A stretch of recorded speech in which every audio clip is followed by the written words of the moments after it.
Okay, hello again. It is it's Thursday now for day 2 of web development of 90 days. 2 out of the 90 days. What percentage is that? I don't know. Yeah, what is it, 22% or something, or 2.2% or something like that. Yeah, so let's get the Pomodoros reset here. We got the focus timer set there, and let me talk about what this is here again. Yeah, hello. My name's Kevin, and I'm trying to do 90 days, not consecutively, of exploring web development technologies. So it's going to be HTML, CSS, TypeScript, JavaScript, and some frameworks mixed into there. And we want to explore how to work with the with web browsers developer tools. That's the main part, basically, and also adding our progress to a GitLab repository. So I should link that in there somewhere. I think I have a long list of things I need to update. I took yesterday to really focus on stuff around the house. So did not sit down at the computer at all, which was very nice. So I want to link to the GitLab is what I want to do. Yeah. Okay. So just keeping notes for myself to do for later. Let's see. What else did we want to do? So for today, we're gonna take a look at where we went over on Tuesday from day 1. And then we will look at the freeCodeCamp course on responsive web development or something like that, and continue learning CSS and doing some quizzes on there. And let's see, what else are we gonna do? We're gonna continue reading that ebook from Pact Publishing on Learn TypeScript and React, by Carl Rippon, I think was the name. So that's what's on the agenda, right? We're gonna look at React hooks in there, and then at the end I'm gonna set up for the next day, which we hope will be tomorrow.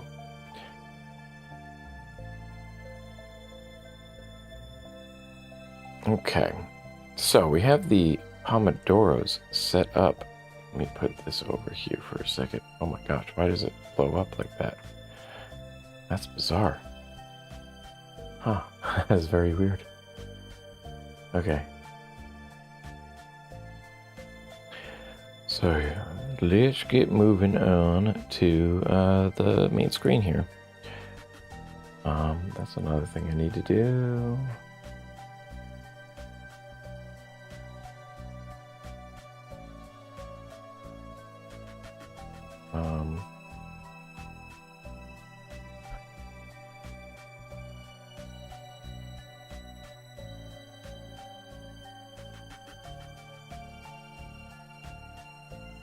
Okay. So what did we do? We finished off on this one. Let's go back to this because we did all of that. We do a fundamentals review is what we wanted to do, and then do a quiz. Did I not do the fundamentals review? Oh, you know what I wanted to do? Maybe it was the HTML quiz. Let's go back to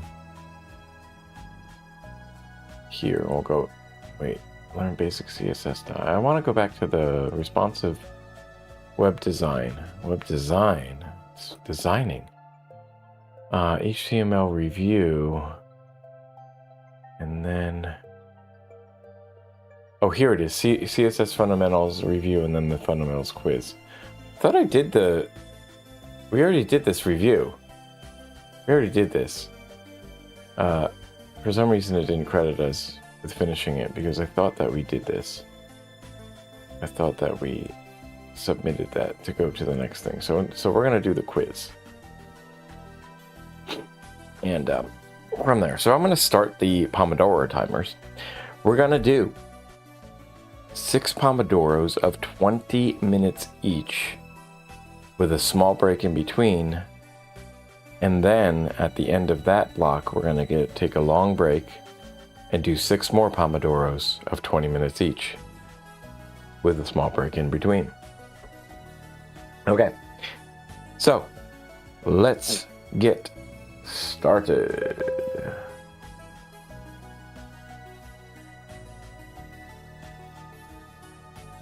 Let's see, to pass the quiz, we must answer at least 18 of the 20 questions below. What are the main parts of a CSS rule? The main parts of a CSS rule are probably styles and sheets, I guess, right? The main part, or of a rule. Wait, no, it's the selector and the declaration blocks, right? Inside of a style sheet, and that you have the selector and the combinators and everything, and then the declaration block, which tells you what you want to change. Which of the following is the correct syntax for a CSS rule? Let's just like go by vision here. This looks like the right one. Got your selector there, and your declaration, and the declarations are key value pairs with separated by a colon, the key and then the value. What are default browser styles? They are mandatory styles that you must use for specific HTML elements. You don't have to use them, you can overwrite them. Color themes for the various browsers. Yeah, I guess that is something, right? But they're kind of, it's kind of more than that. It's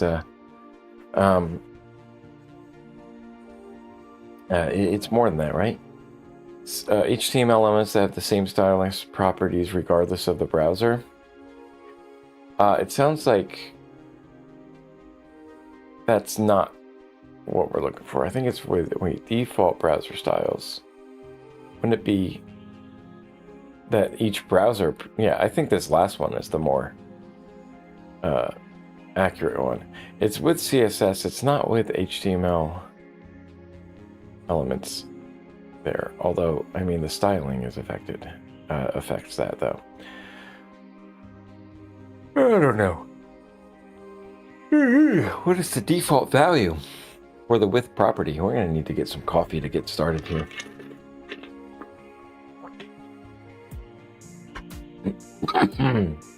Ooh. What is the default?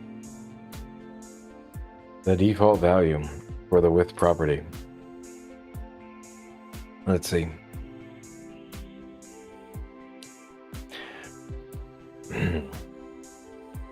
I would assume it's auto. I don't remember exactly.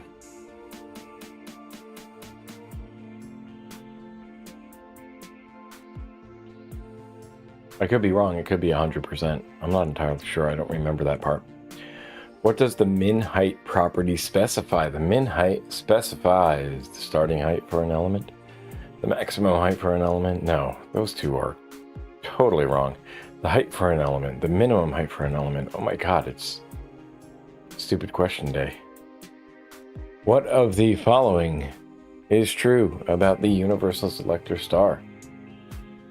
The lowest specificity of any selector, that is true. High specificity, no. Cannot reset styles across different browsers. I don't think that is true. Contributes 1 to all parts of the specificity value. No, it's actually all zeros, right? We looked at that on Tuesday there. Yeah. Which selector correctly targets LI elements for an ordered list? Oh, I didn't go over what we did. Oh, we'll do this quiz and then we'll bounce back and forth.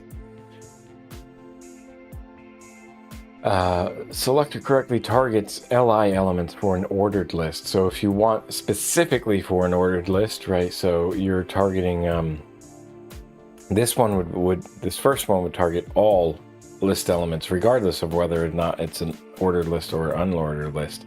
This one would target unordered lists, that UL, with the child combinator. This is something we can look up.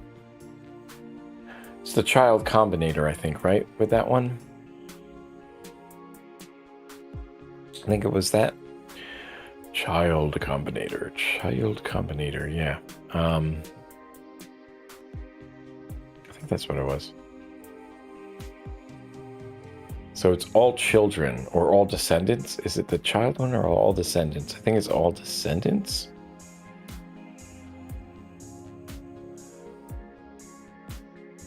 Can't remember what the name of the combinator was, and the plus and the space. So there's a gap. There's a gap we got to fill. So ordered list plus li is going to give you just the next sibling, I think. Or is it just the first child or something like that? But this is the one that we want. I'm pretty sure this is the one that we want. Let's see. Which selector targets the paragraph elements of a div element? The paragraph elements of a div element is going to be... So if you put the space in, or the comma in there, that's starting a new thing. That's a whole list. That's all divs, all Ps, all paragraphs. Paragraph elements of a div element is going to be this one. Where does the margin apply styling properties? The margin applies styling properties outside the element. The padding is on the inside, margins on the outside. Where does the padding property apply styling? Padding applies styling inside the element. Which statement is false about block level elements? Block level elements include div, paragraph, and section. I'm not sure. I think that's true. It can stretch to fit the width of the container. I think that's true. Block level elements start on a new line and take up the full width of their container. I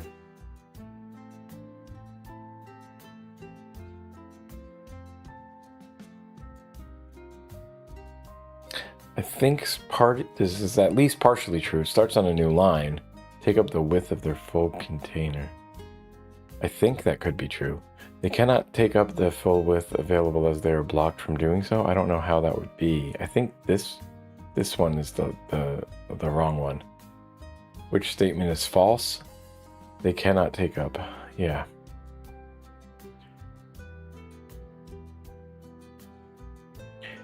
Which statement is false when using the inline block value? They can have width and height properties.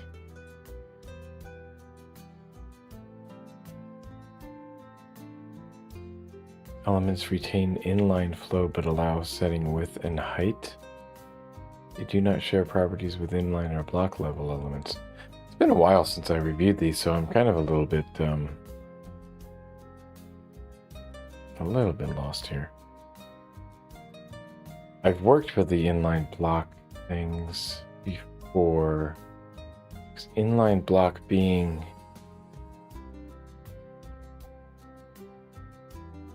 block level, inline block being like a span or something like that, right? They do not share properties with inline or block level elements. No, they inherit them. I think they inherit the other things, right? So they behave like inline elements.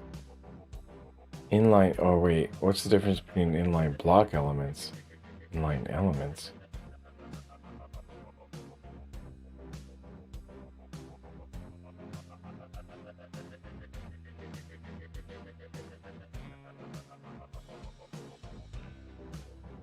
I think this is wrong. Do not share properties with inline or block level elements. I think they inherit from the parent, which would then be some properties that they share with the block level elements, I think. What's true about important keyword? They make CSS rules easier to maintain. Not really. Override the specificity of other selectors. That seems true. Make sure a CSS property has the correct syntax. No, they are used to make comments for an important CSS property. Pretty sure it's the last one. Class selector is preceded with the period, with the dot, which is false about inline level elements. They always start on a new line. That's false. They don't start on a new line is true. They take up as much space as they need. Common inline elements include span and image. So those are the inline elements. I don't know what the inline block elements, I'm not sure what those are. Internal CSS styles are accessed. It could be in the head section. Well, that's external, right?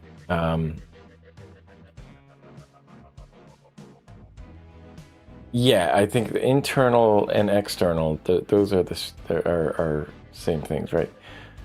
So you can put the style directly in to the head, or you can link to a style sheet, which is basically like just importing the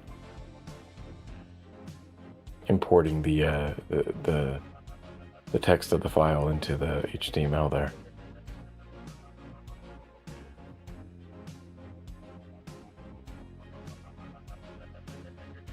What order for applying padding property when using the shorthand syntax?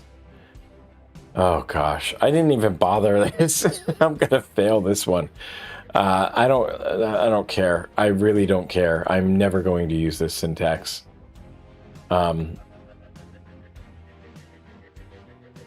It goes like in a circle, doesn't it? Does it not go in a like a clockwise circle or something like that? Top right, bottom left.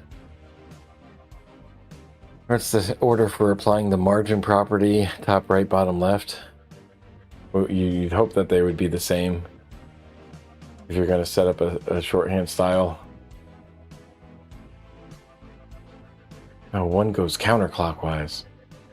What are inline CSS styles used for? They are used to directly style within the element instead of using internal or external CSS.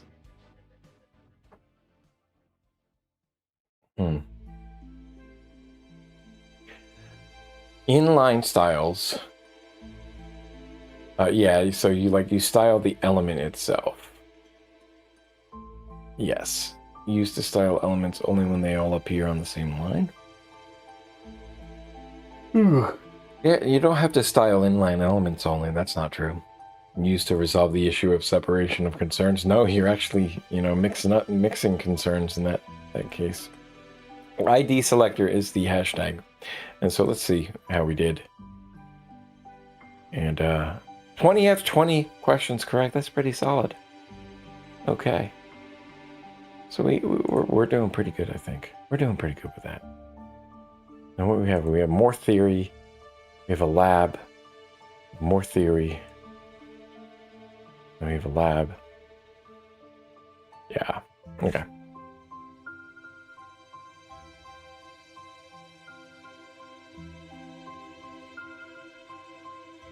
Fun, fun, fun.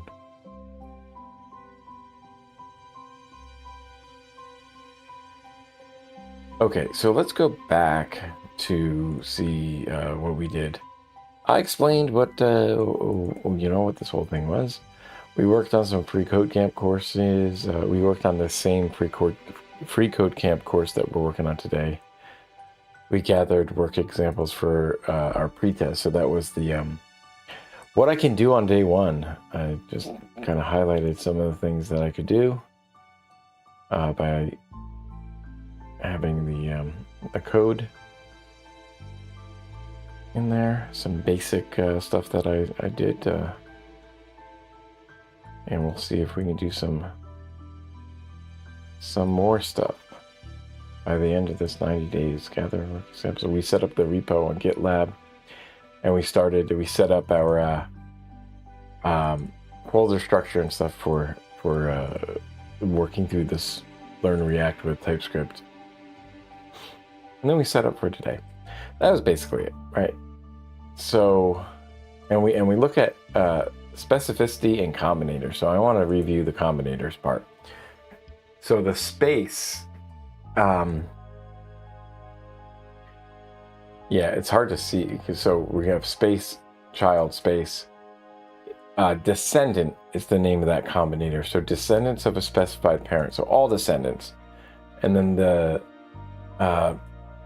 greater than, or the right like arrow, is called the child combinator, and that's direct children of the specified parent. So it's different from descendant because descendant goes, all levels down. It goes into the nested part. So children of children then get the same style applied. Direct children of specified parent is just the first, the direct children, not the grandkids. Next sibling is the plus is the next sibling, so it's the element immediately following a specified sibling. So you have sibling plus next sibling, right? Then you have plus next siblings. We need to just change this a bit. This is parent space child is the syntax. I think there's something going on here because parent gets imported. Why? Why does that get imported? That is odd, isn't it?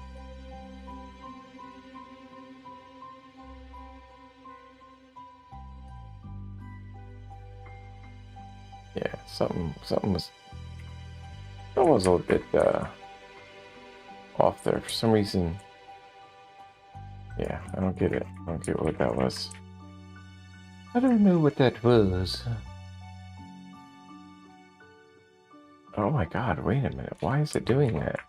That is so weird. Now it works. Okay, well, whatever. Okay. Obsidian being weird. Parent space child. Parent arrow child. Sibling plus next sibling. Sibling squiggly line. Next siblings.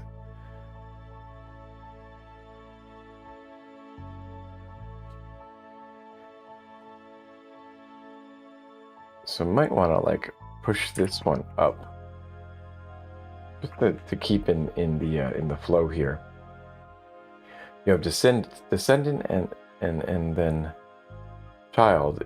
So descendant is the child, as subsequent sibling is the next sibling, right? That's the way that goes.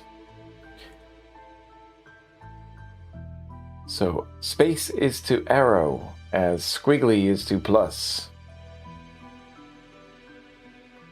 That's something that's a way to remember it. Okay, now we can check that off.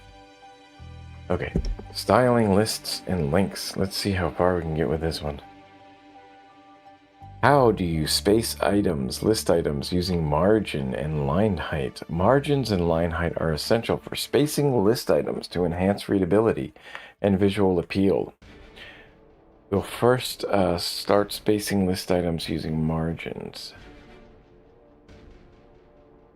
I need coffee. I need some coffee to get going here today.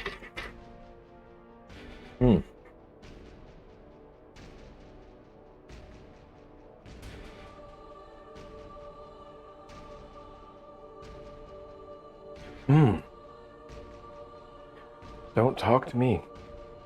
before I've had my coffee.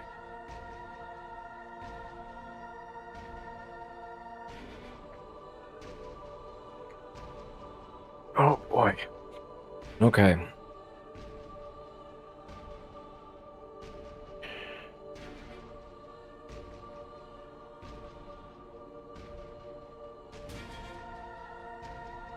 Let's first start spacing list items using margins. So margins can be used to create space between list items by applying margin properties to the li elements. So this method allows you to control the spacing outside each list item, effectively increasing or decreasing the gap between them. All right, and we'll take a look more at this when we come back in a couple of minutes.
To it then.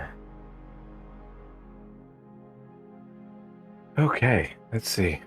Margins can be used to create space between list items by applying margin properties to LI elements. This method allows you to control the spacing outside each list item.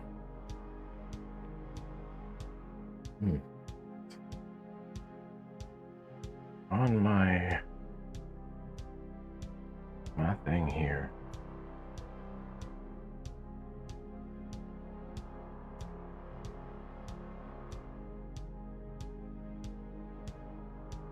Okay.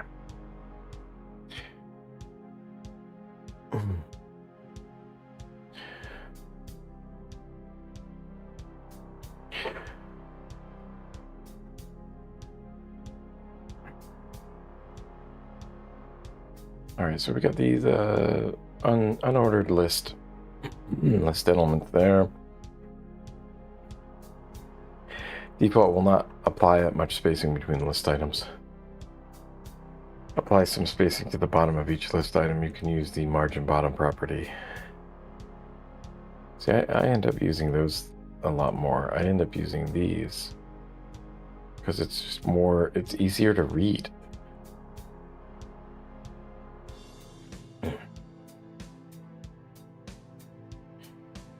The other thing is kind of like we could do this with margin. So to get the bottom, what did we say we wanted? 40 pixels. Yeah. So top, right, bottom would be 40 pixels, and then 0 there.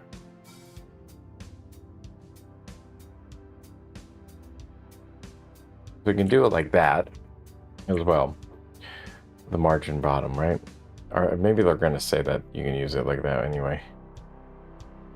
Line height. Okay.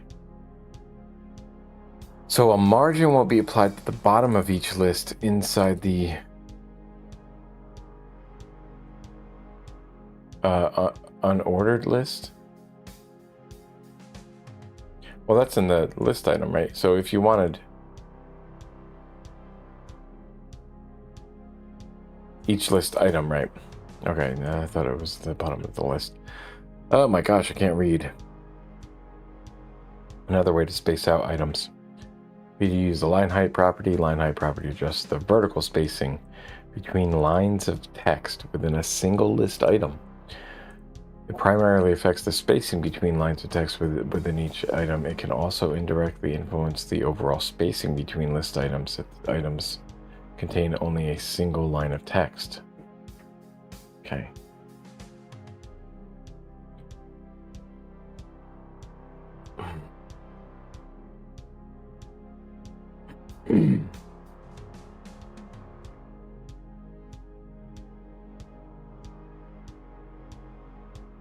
If list items have multiple lines of text, the line height will affect the spacing between those, but it does not directly adjust those. So let's try something. This is text, or let's do this. We'll keep that as item 1. What we'll do is we'll do text that overflows onto the next line like this. Okay. Now, line height, you can set to 1.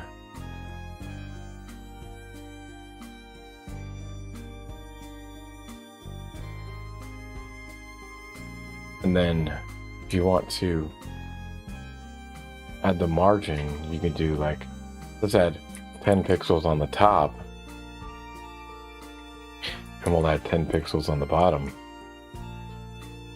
And now there's a little bit extra spacing between there. Do line height 1.5, and that kind of bunches it a little bit better together, rather than if you were to completely get rid of this. Kind of jumbles it all together, so you can cluster it a little bit better, I think, right? Choice fonts on creating the more vertical space within each list item. Which CSS property would you use to create space between elements? by adjusting the space outside each light. Well, that's in the name, in the key there. Space outside is margin.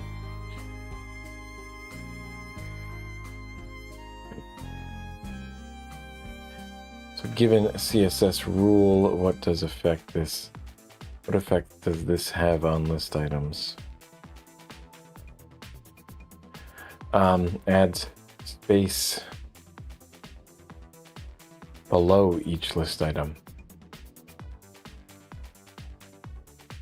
What does the line height property control in CSS? It controls the vertical spacing between lines of text within an element. So the margin, if you added like the margin top, we're adding it also on top of this. So if I added an element on top here, like a paragraph element,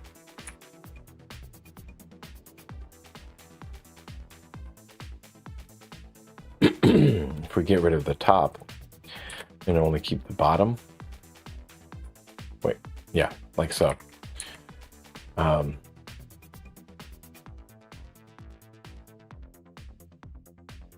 Right, what's happening?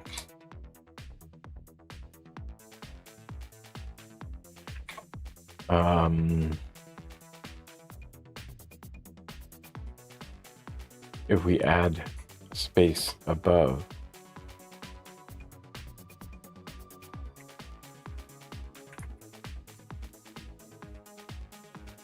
does that add any?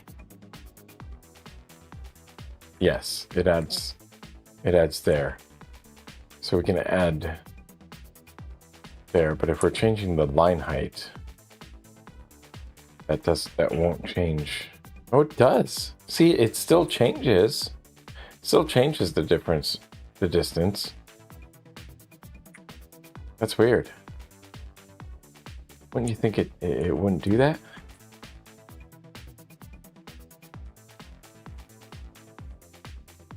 I think that's weird. Between lines of text, but it's also, it's not just between lines of text within an element.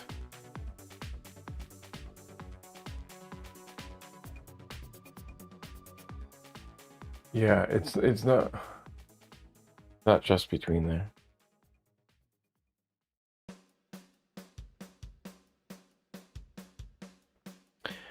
Happy to put this up here. Please consider supporting freeCodeCamp. It's a wonderful website. Learn a lot about the modern programming languages and how to use them.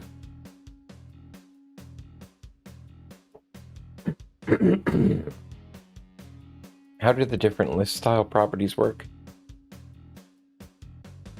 Okay, list style properties. And the list style property is used to control the appearance of lists on a web page.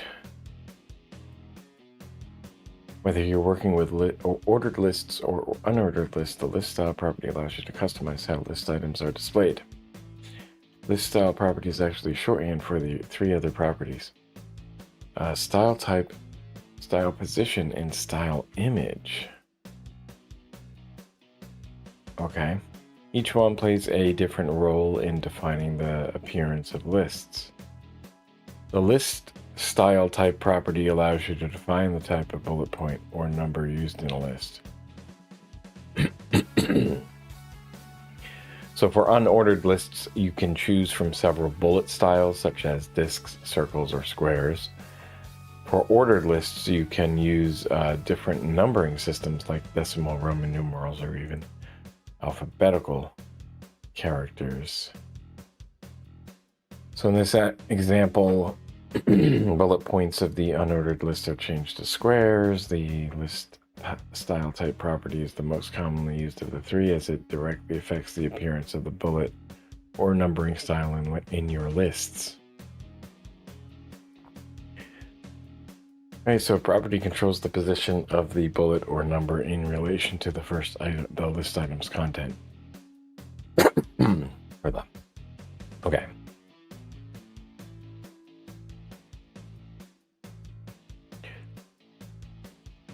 So there's indent, right?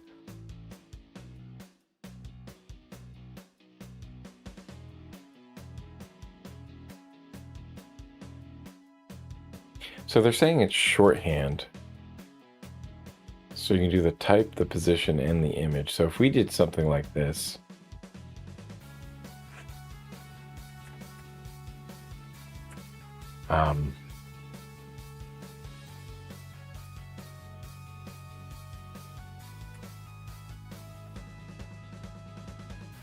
the type, position, and image. What's the image? I don't know what the image is yet. You can add images. Okay.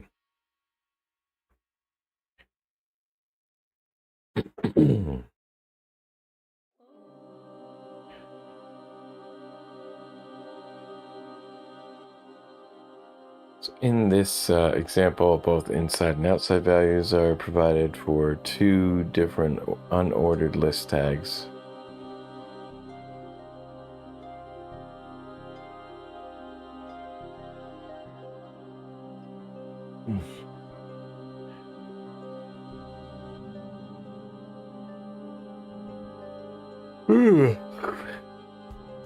List style property.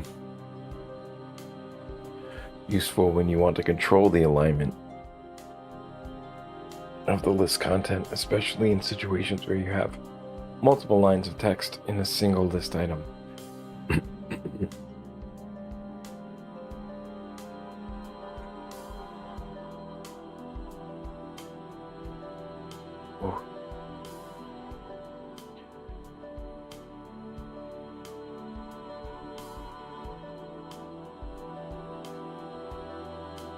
Ooh. So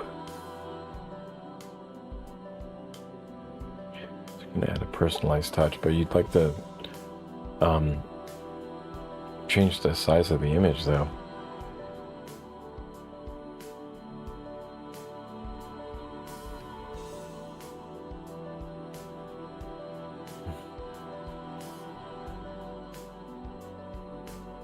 Yeah, okay, so you can link to a image. Those are very large images to use for that. So style, to change the bullet points, it's going to be the type. To change the position is where you want the to align with the text content, you want it outside, and then which property allows you to replace the default bullet with a custom image. Is the image there, obviously. Okay.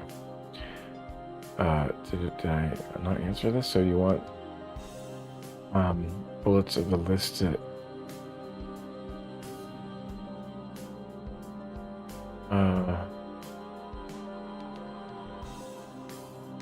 what? You want the bullets to align with the text content. When okay, is it left then? It's inside? That doesn't make sense. That's the opposite of what you're saying. Isn't that the opposite of what you were talking about?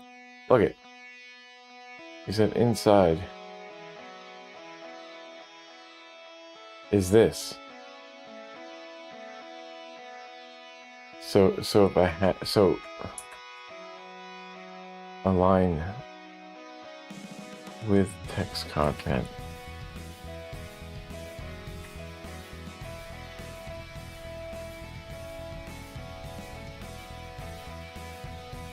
I don't get it. It doesn't make any sense.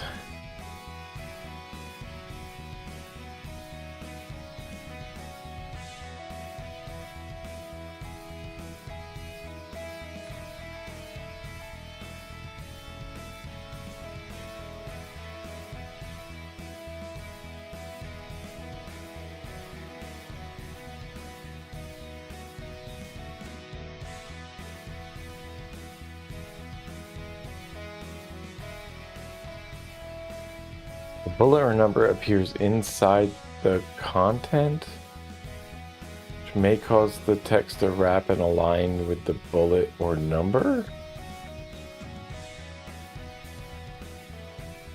Are you talking about extra, like if I add, this is text that overflows to the next line, like that, and then if I did this with the other one, what do you mean? It won't wrap?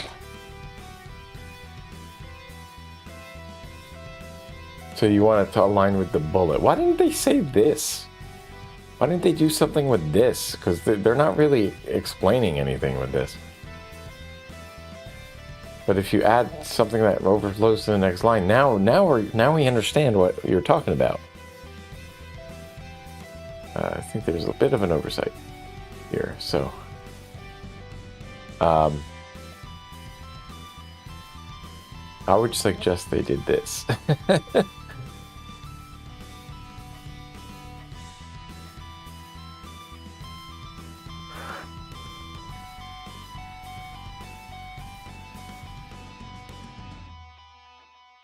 Okay, moving on.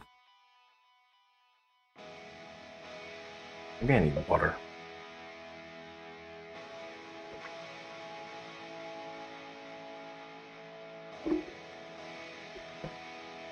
Oh gosh.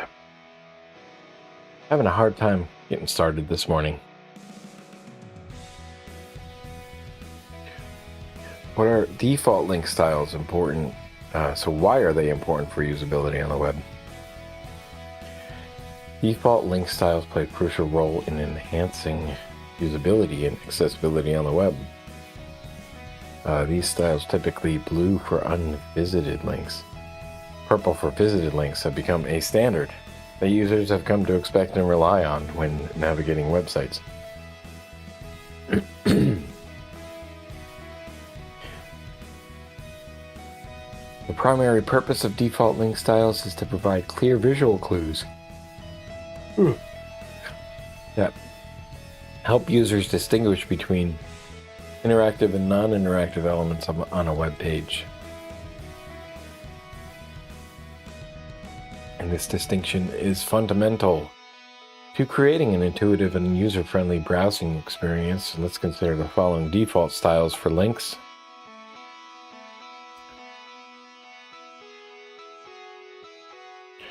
Underline. How about outer line or above line?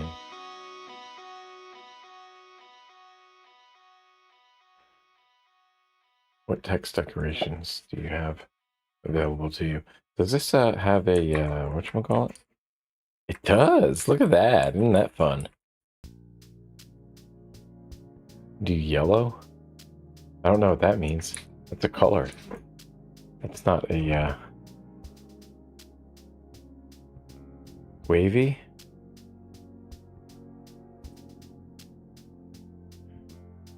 You got underline and you have wavy. What does wavy mean?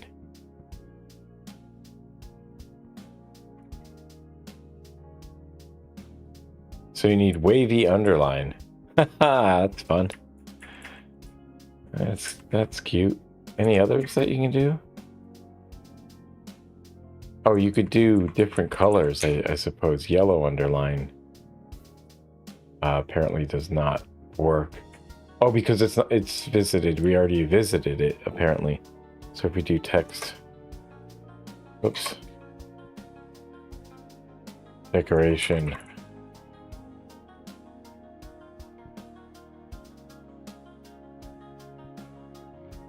Yeah, nice. Okay, so we can also do like a red. Cool. Okay. And then so if it is, you can do wavy underline.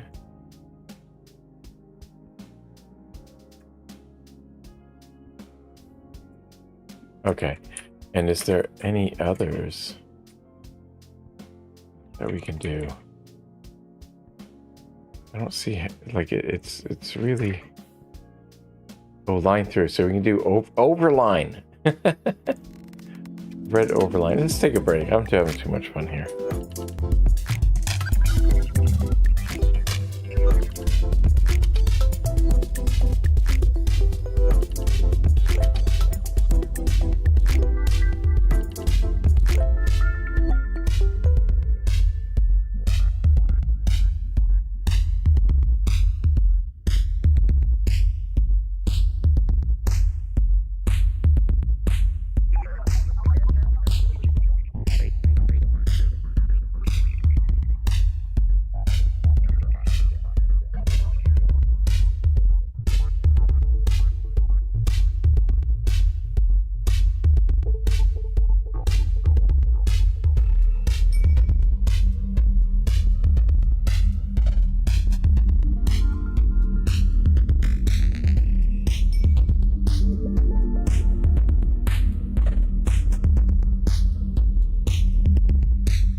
let's get back to it. Default link styles, crucial role, right? So we're playing around with this stuff. So let's see, what other things can we do then? We can do, let's see.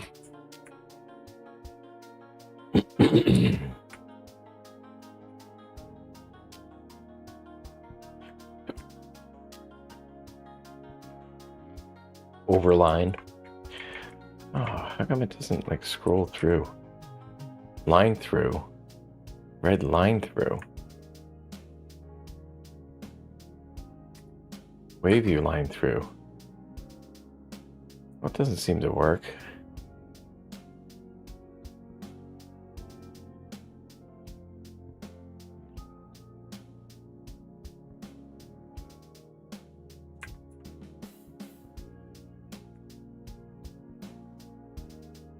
Overline? How come I can't see what it's doing here?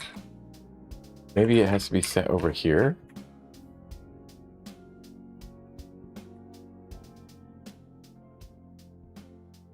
Wavy overline, so that works. You do line through.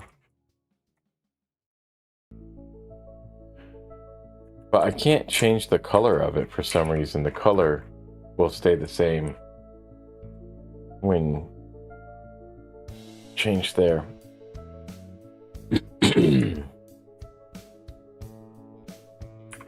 What else can we do though? We can do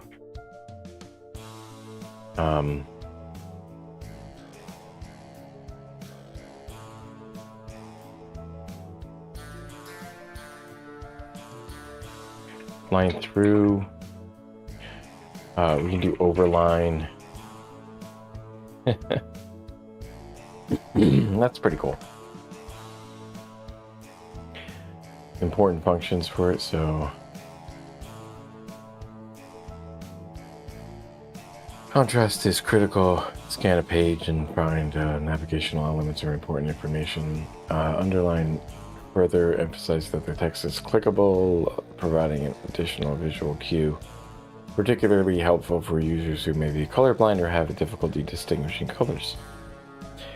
The change in color for visited links helps users keep track of where they've been. This feature is invaluable for navigating large websites or conducting research.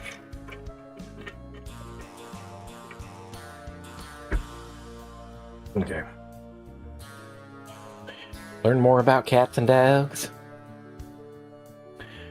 Example domain. There's no cat research to be done. Okay. Without any custom CSS, most browsers will render these links in blue with an underline. After clicking on one of those links, its color will change to purple, providing immediate feedback to the user about their browsing history. There you go.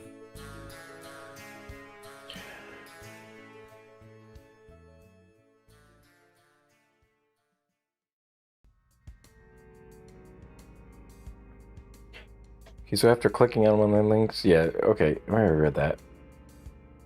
So, this difference between visited and unvisited links.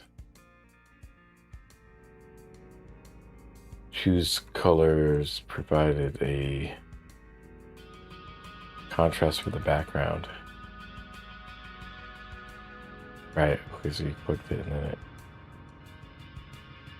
Yeah, sufficient contrast, okay. Blue and purple scheme, replacing the white underline with a border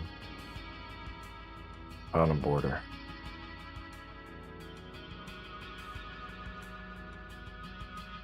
Also have hover states as well. Did they talk about pseudo elements? These are pseudo elements, aren't they? I don't know if they talked about pseudo elements yet. These states provide immediate feedback, enhancing the overall usability of the site.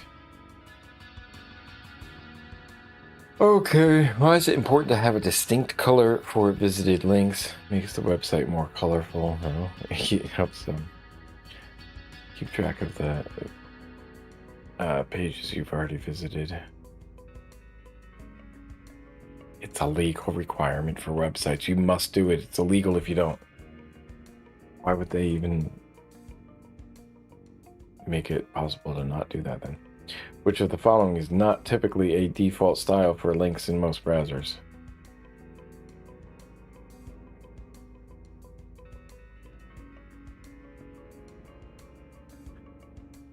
Underline for all links is usually the case. Blue color is usually there. Bold font weight for all links. Probably this. I think it's more often that you'll see a different color and a purple color. Because we don't have bold. It's not bold for that.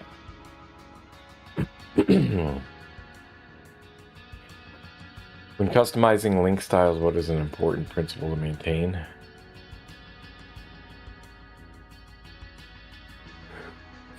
Links should be clearly visible from regular text. That's usually what we want to say. Visited non-links must have the same. No, you want them to have different.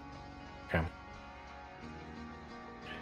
So how do we style the different link states? There are different states of a link. Link visited, hover, focus, and active. These states are important for helping users recognize links and providing clear feedback after interactions, which improves both usability and accessibility. Styling these different link states is crucial for usability and accessibility. It provides visual cues about the current state of the link, helps users understand which links they have visited, which link they're interacting with, and what will happen when they click.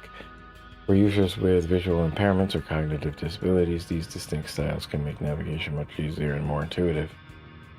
Additionally, clear link states enhance the overall user experience by providing immediate feedback on the user interactions, reducing confusion, and improving the site's navigability.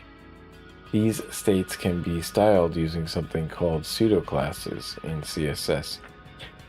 A pseudoclass is a keyword added to a selector that specifies a special state of the selected element. For example, hover can change a button's color when the user's pointer hovers over it, while visited can change the color of a link that has already been visited. Pseudoclasses allow you to style elements based on their state or the user's interaction with them, without the need for additional markup in your HTML. The syntax of a pseudoclass looks something like this, where A is the selector and B is the pseudoclass. This is pretty easy to remember. To better understand how to style the different link states, let's take a look at some examples. Link pseudoclasses pseudoclass styles unvisited links while indicating that they are clickable. So it will let us know that it's clickable by changing the cursor. I'm sure that there's some other things, so let's see what we can do. They might say something about that. Is it type or cursor? Yeah, I think it's cursor, and then like maybe you can do like a crosshair then, and it's hard to see because this isn't very well done here. Any SW resize, pointer row resize. I don't know what any of that other stuff is. Zoom in. Yeah, that's the icon for zooming in.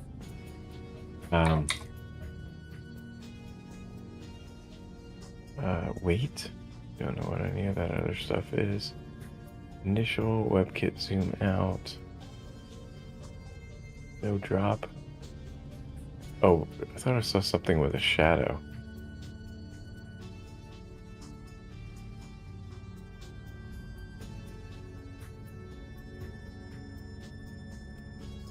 Grab. That's what it is. Grab it. I think that was the default, right? The default is grab or point. Default is point. You can point or you can grab. So there's different icons, I guess, that are possible there.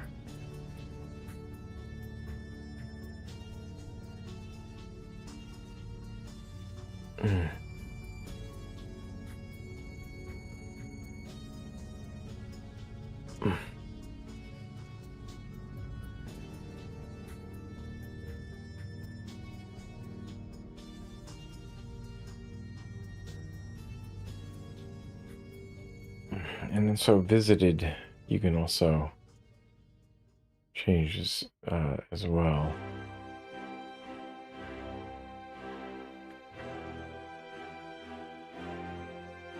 Okay.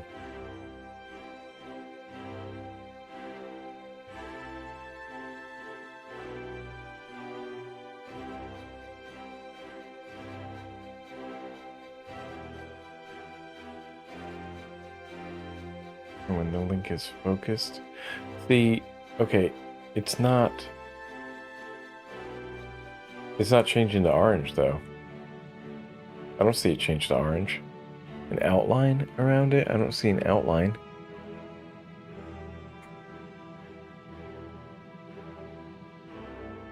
Oh, there it is. I see. If you tab into it and then it's there. That's different from on hover. So on hover, you can do it like this as well. There you go. Okay.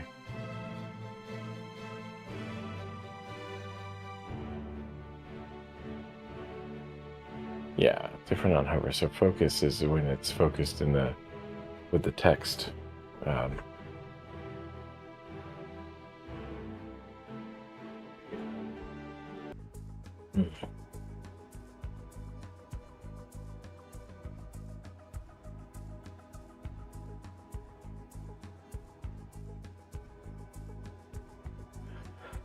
So this code example will make the link to pink color immediately when it's picked there. So let's see. What pseudo class is used to style links that have not been visited? Well, that's going to be link. Visual change. Does the hover state typically involve in CSS is that it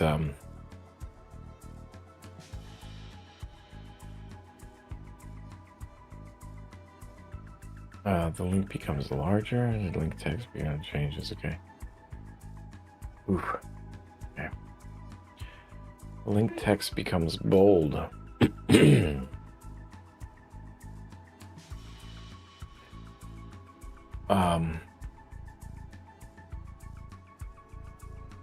Usually it's the color change.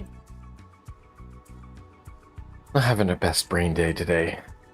Gosh, I'm in a bit of pain, so kind of making it hard to focus. Which CSS pseudo class would you use to add a visible outline around a link when it is navigated to using the keyboard?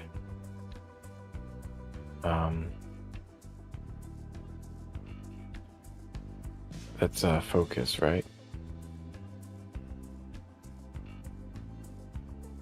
There we go.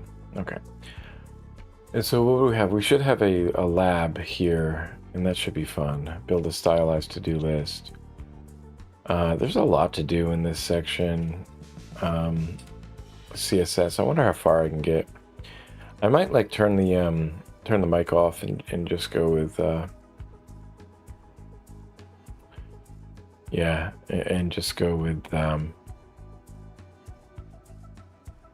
yeah, I think I might do that. Let me see. I think what I'd like to do though is move this over. Let's see, we want to move this all the way over there. And then we want to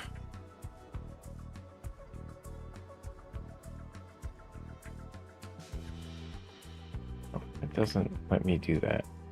It's weird. Now I can't connect with that.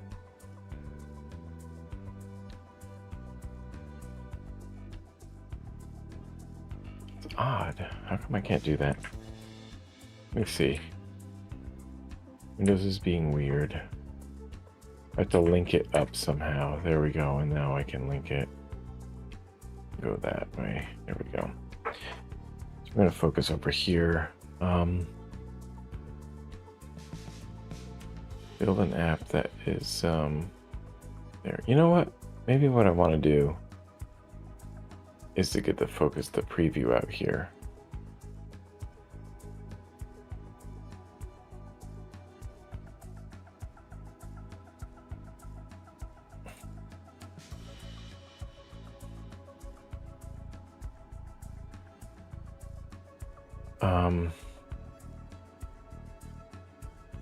We don't have to have the don't have to have that, and I can do this. Yeah, there we go. And then I can have this over here, and there we go. Can I do full screen? I can do full screen. There we go. Do full screen over there. Okay. Build an app that is functionally similar to, there's an example project here as well. Let me see. I don't really want to click through there. Let me copy the page. Can I copy the page? I have to inspect it and get the link. Where's the link? This example project, but where's the link?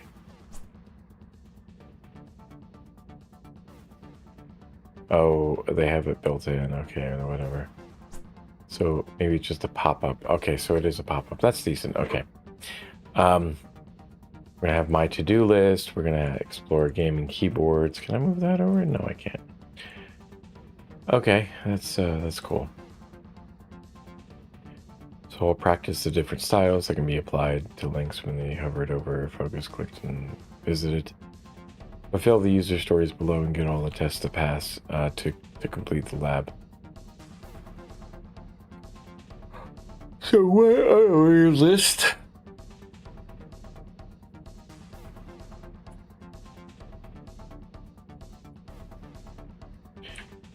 And we'll expand that with list items.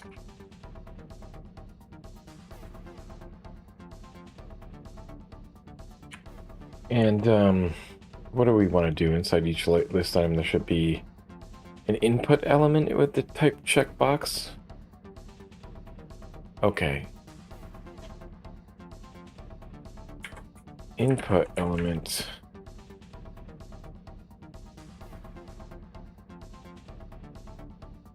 With a type called checkbox. And you can see it up over here. It's kind of small, so let me there we go. We'll zoom in a little bit. You can check that. It is in dark mode, so we should do some styling to make it look clean there. And the ID should be set to a unique value. So the ID should be,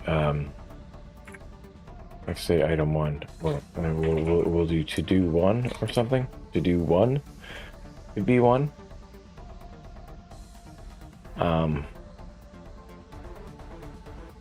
That's one way to do it.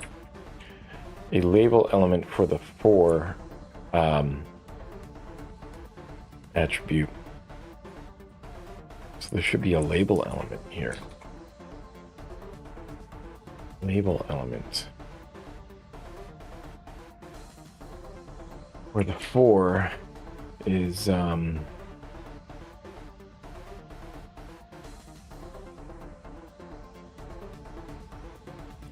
corresponding input ID. Okay, and then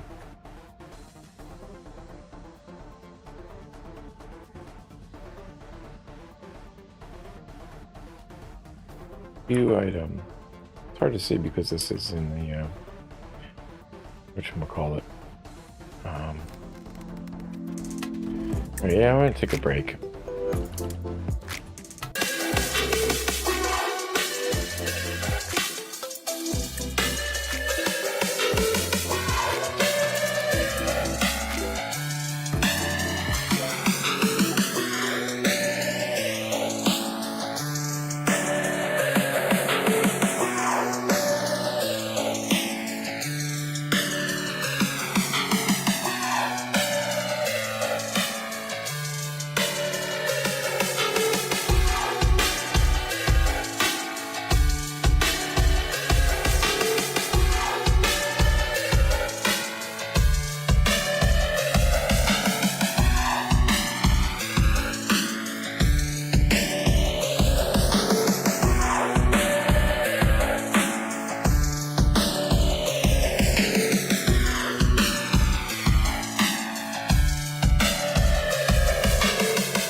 Okie dokie. Let's get back to it.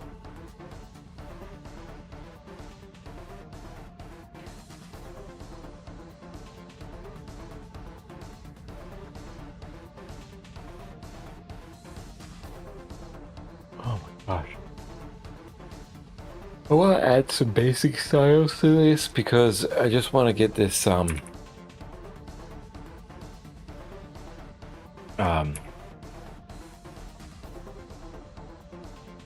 the background color changed here. Let's do a lighter RGB A value of shoot, I forget what it was. Maybe it was the hex. We can do it as a hex. We'll do it as 4589, like that.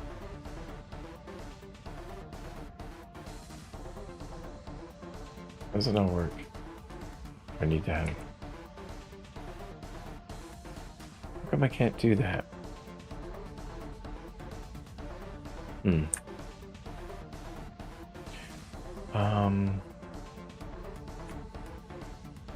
Is it BG color? Is that what it is? No. What was background color?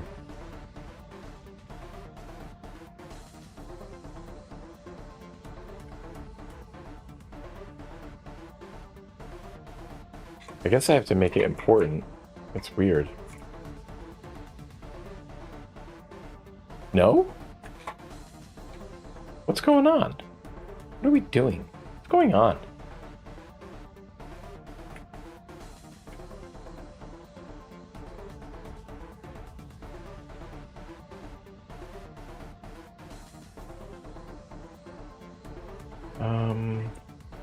Odd.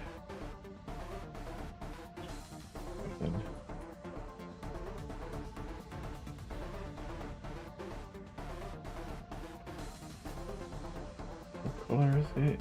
It's 8-9, it's C44.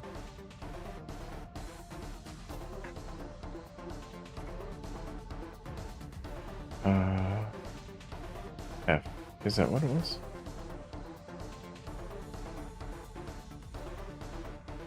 C4FF. Oh, that's a big difference. There it is. Why does that not affect the background on the preview? It's weird.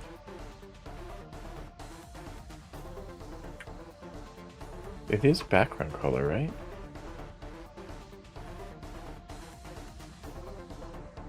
It's a CSS property. That is what it is. I don't understand why it's not working. I can't set it for that. Maybe I have it too much. 1, 2, 3, 4, 5, 6. Yeah, I have 6 things here. That's weird. That's weird. That's weird. Background color should work. Why does it not?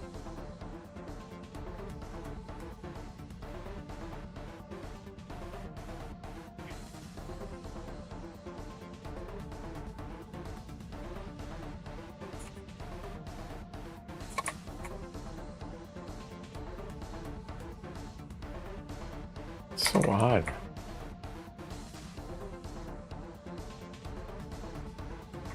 Weird that doesn't work.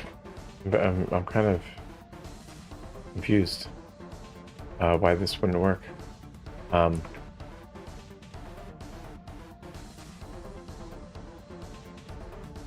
DUL items, it doesn't work. It's not targeting there.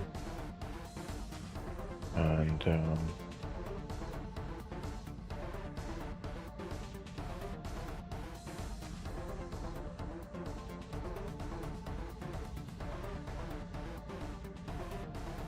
so weird. Don't know what's going on with this. Oh well, I guess we'll have to deal with that for the time being. Does it affect anything? Can we change anything? Let's see. How about color of every item?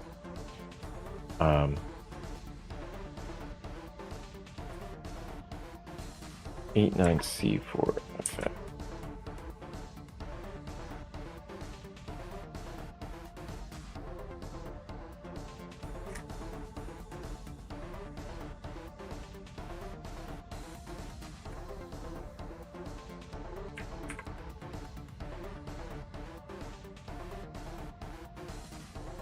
That's weird that it doesn't affect it. So preview isn't working. Styles don't work. Styles aren't working. Weird. Why don't styles work? Why don't the styles work? That's like okay.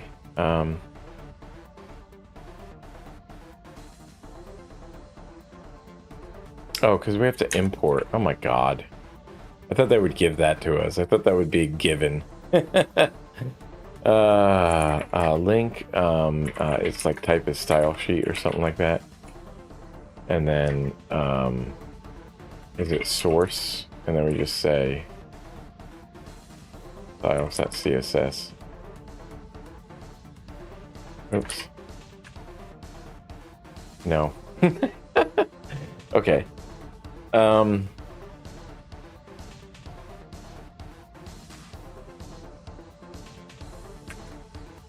Is it ref? Is that what it is?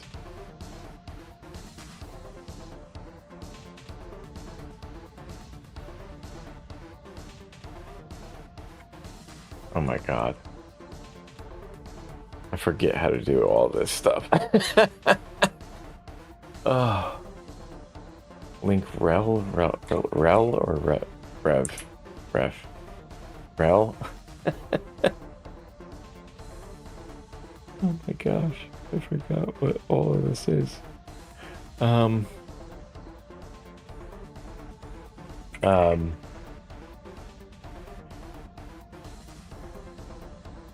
Yeah, an external link. So it's href. The href. So the rel is that, and then the href is that. There we go. Oh my gosh.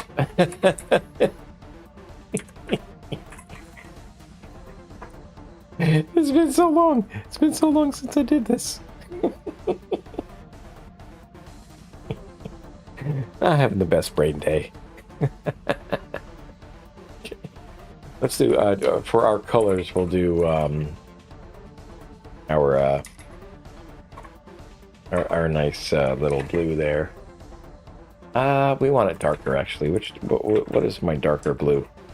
My darker blue is 001 E3B.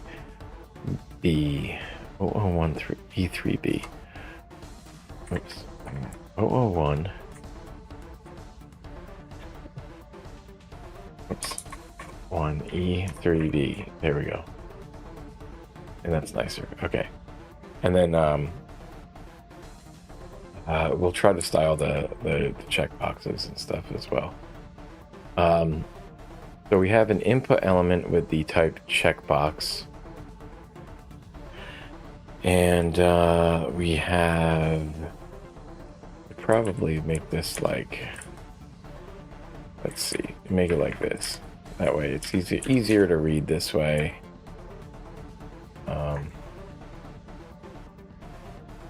There we go. So each input should have that. So I'm just gonna probably like copy and paste it from there. And an unordered list with this class sub item. So each list item should have an unordered list. Okay.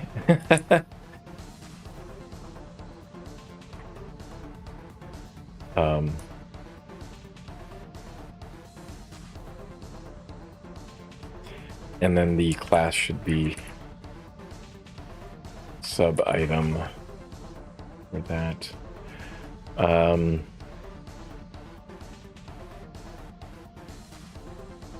then so we should have a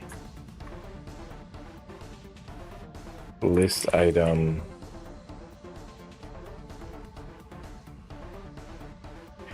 with an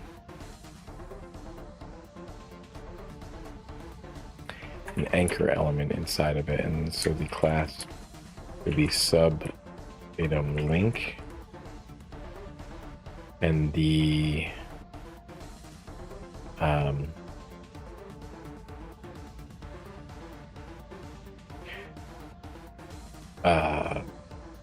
href is going to be a valid href value, so I don't know what we want to link to. Let's link to this. Let's link to this here. I'll link there. Mozilla docs for that. And the target value that makes the link open in a new in a new tab. I can't remember that. What's that? What is that? Target?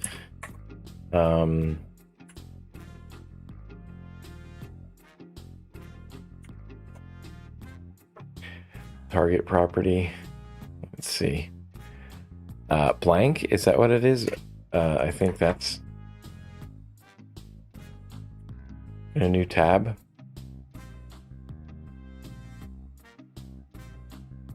Self opens. Okay.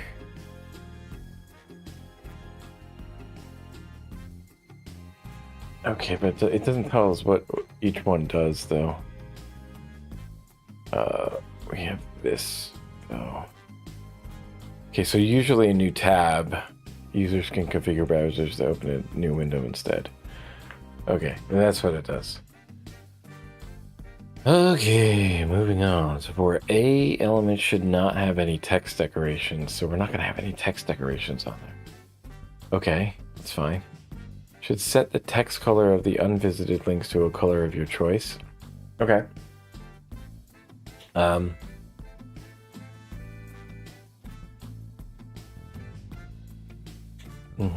You know what we'll do? We'll change the let's change the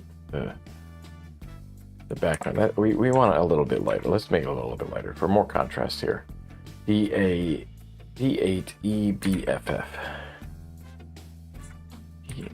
D8EBFF.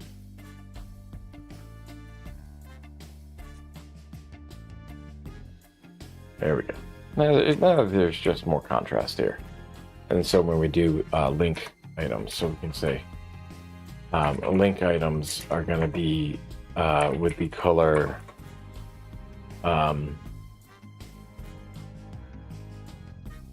let's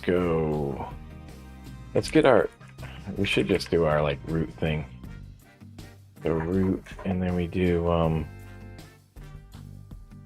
is that how we do root? I can't remember. Is it just root like that? Or is it like that? Can't remember. The root. It's giving me an error. Root. Yeah, it's the pseudo class. That's what we want. We can set up variables, so we'll set up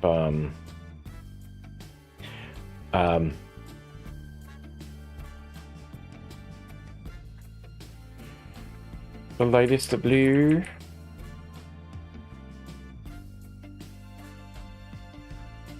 And we'll just do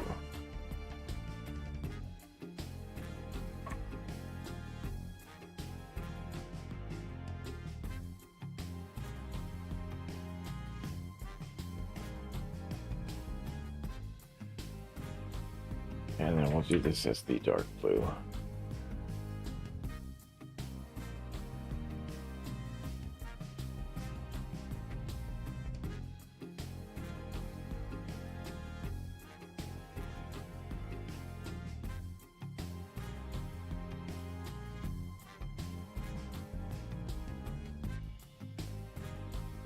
There we go. Okay, and then we have like some blues in between, so we'll do the like azure blue.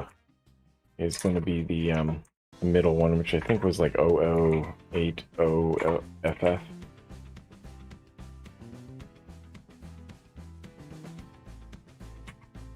I think that's what it is. So for links, that's what we'll use.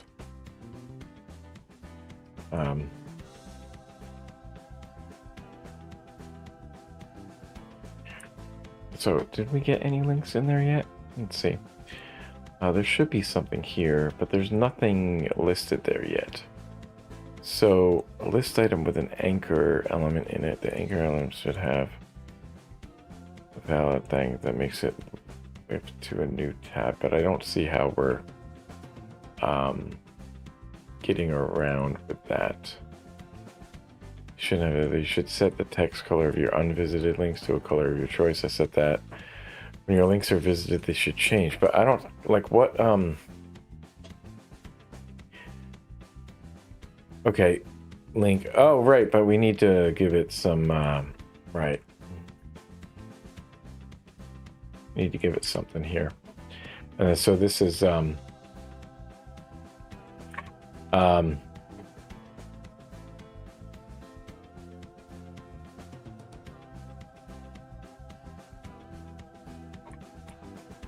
link style sheet. Do I HTML document? That's what I want to do.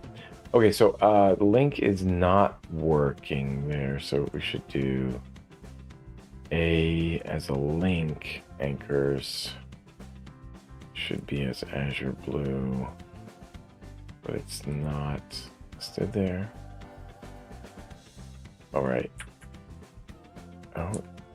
0080FF. How come that's not a color? Do I have to do it like that? Is that what I do? That's how we did it. Okay. Yeah. Right. Okay. You gotta have the hash. All right. And then so that's that. And then so when we hover, on hover, what we want is the color to be a different color, and we'll just say that it's variant of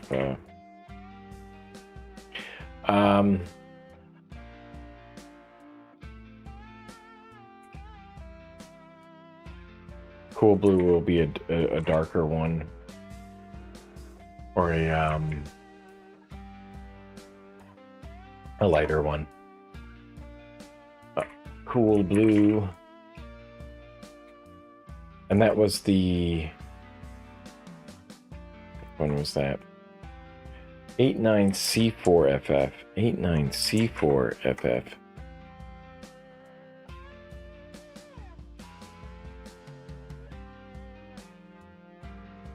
There we go. So if we hover over, it should go lighter. There we go. And then when we click through, we should have something that does visited, and then we'll use the other color for that.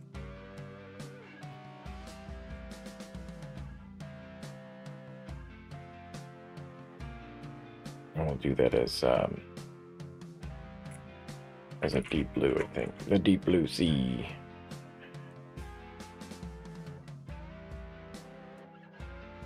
Call that deep blue. And we'll call that 4589. It's that one. I'll save that. So when we hover, you get that. When you click on through, normally this would bring you there. So we haven't visited. It doesn't show that we visited. Interesting.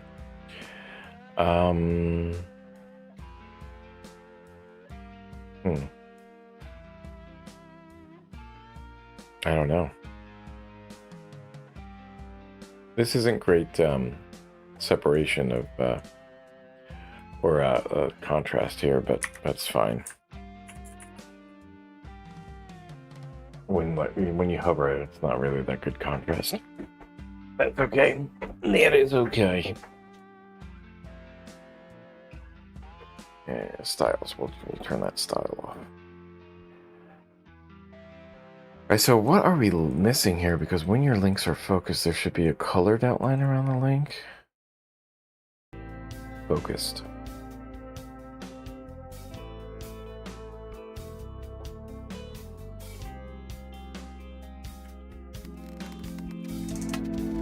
We gotta take a break. Alright, we'll come back and do one more.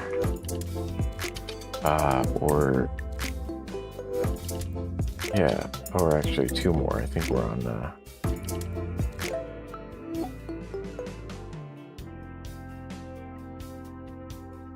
Just want to get this set up. So if we do something like...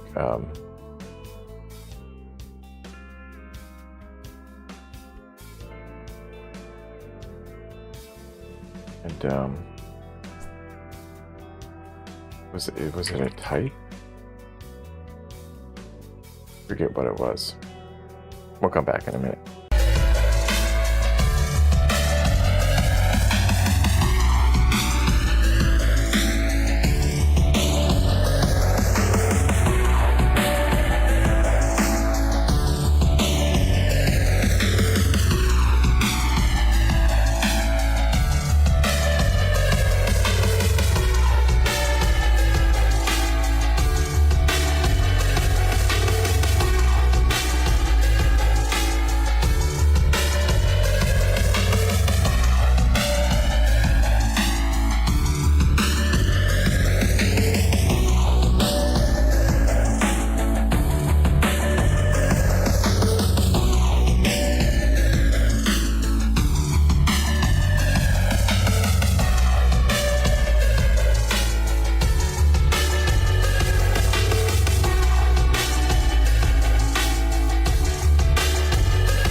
Okay. So we should have one unordered list with the class. Let's take care of these things here. One unordered list with a class to-do list. So that's going to be this one, right? So the class should be to-do list. To-do lit. You should have 4 list items inside the unordered list. So we need to have 4 of these ones.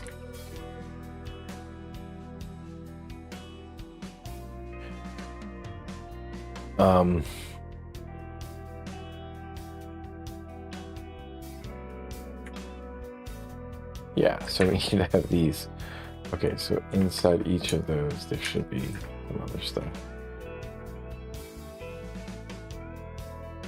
I'm just gonna have it like that for now. Inside the UL with the class to-do list should contain an input element.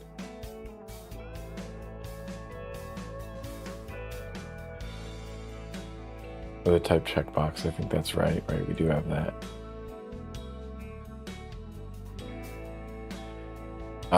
The LI inside the UL should contain an input element with the type of checkbox.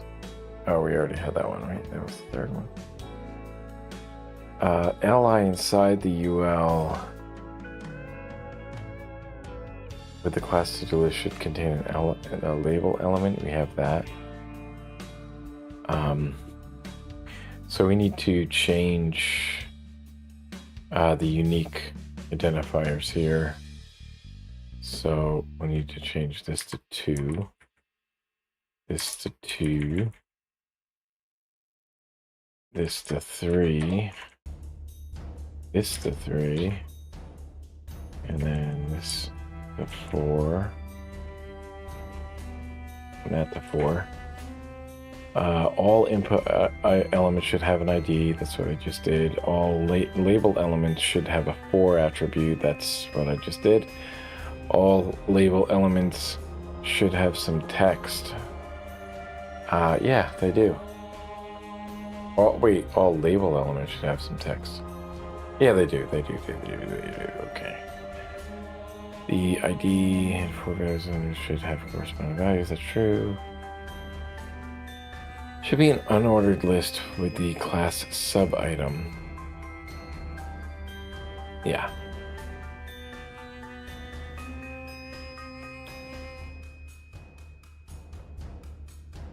Sub-item link. Yep.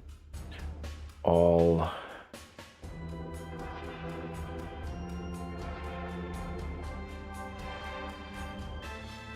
anchor elements should have text. We have that. It should have a valid address, and it should be blank. They told us what to do. Okay. No text decorations on the A elements. Unvisited links. So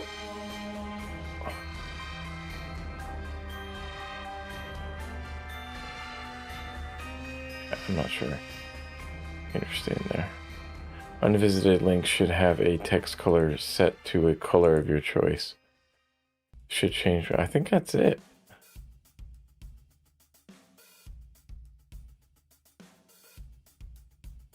Oh, we just don't have the outline. Just change color when they are being clicked.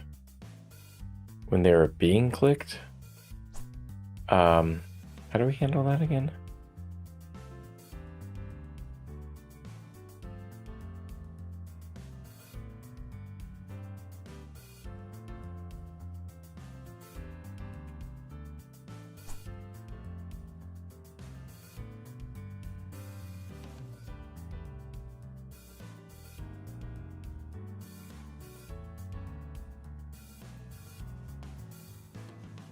What was it? Is it link style? I forget what it was.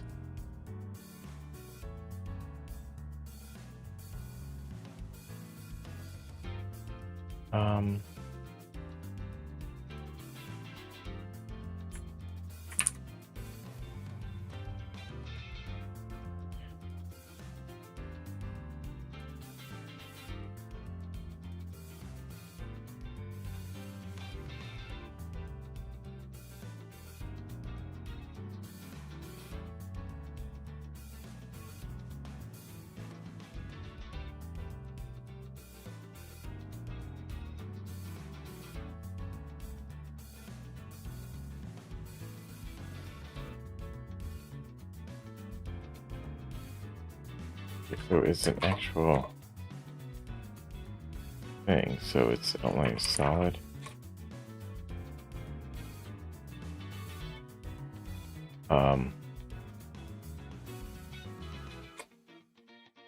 Solid red.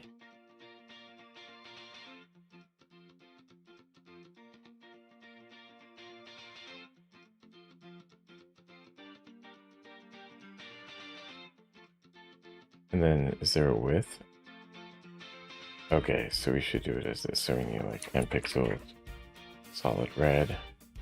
It's not working. Okay, not working. So focus.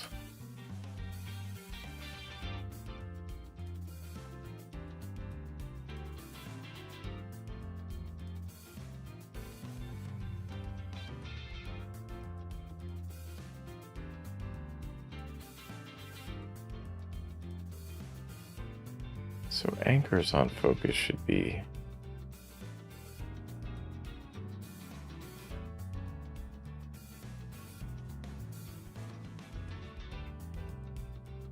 okay.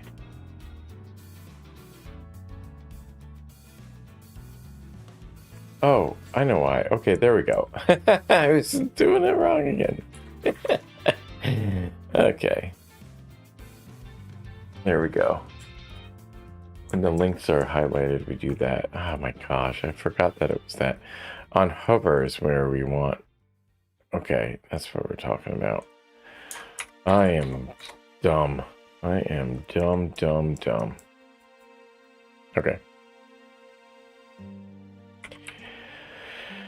Oh, yeah. Okay, so let's use the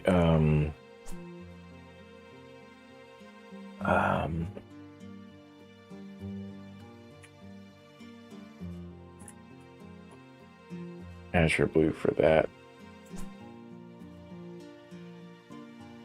Yeah, that's pretty cool.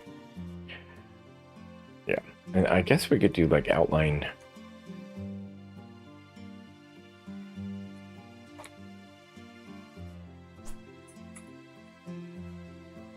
Is that like possible? No, that's not a thing. Go back to outline.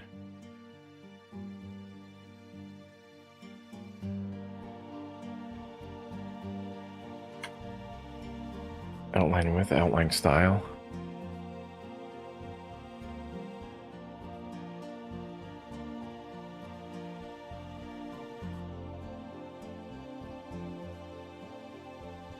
Computed type. Order. Focus, outline, offset. Border radius, is that what we want?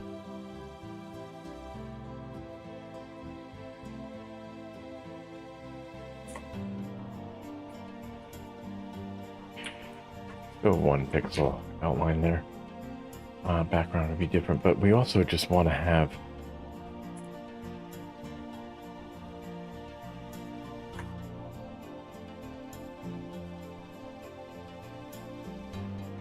right, like something really funky.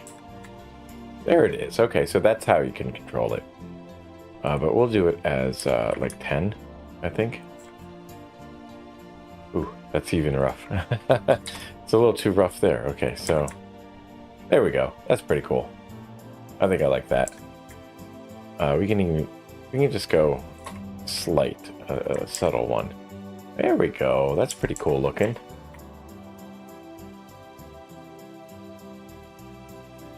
Keep the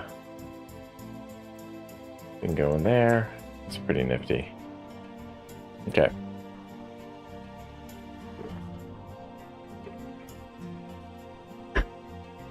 Are we really only on? Oh yeah, on focus. The 5th focus thing. I'm starting to perk up after, you know. I should remember that. Like I have to get the brain engaged first with something that's like deep before trying to read and stuff.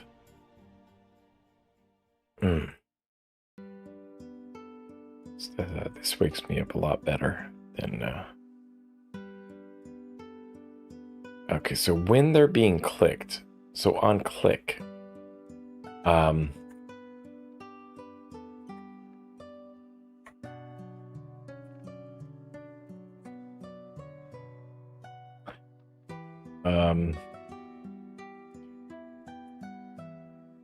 what is the pseudo element for that then?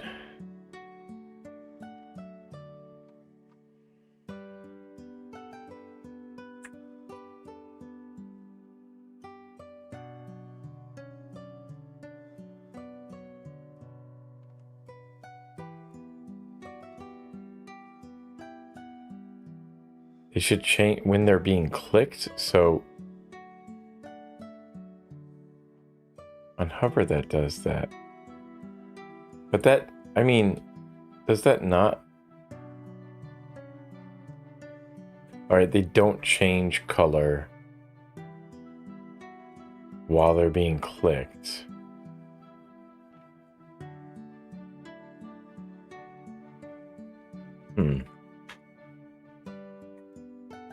I forget what it was. What was it called?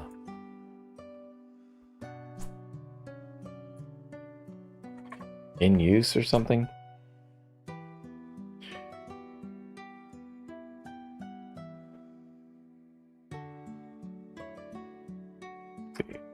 CSS. Oops, am I on the right one?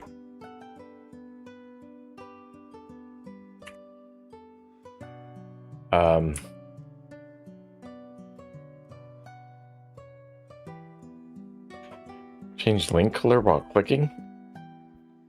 Okay.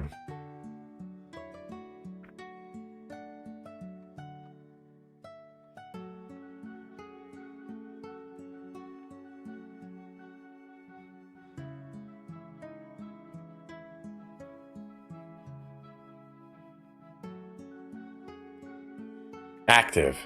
It's called active. Oh my gosh. Okay.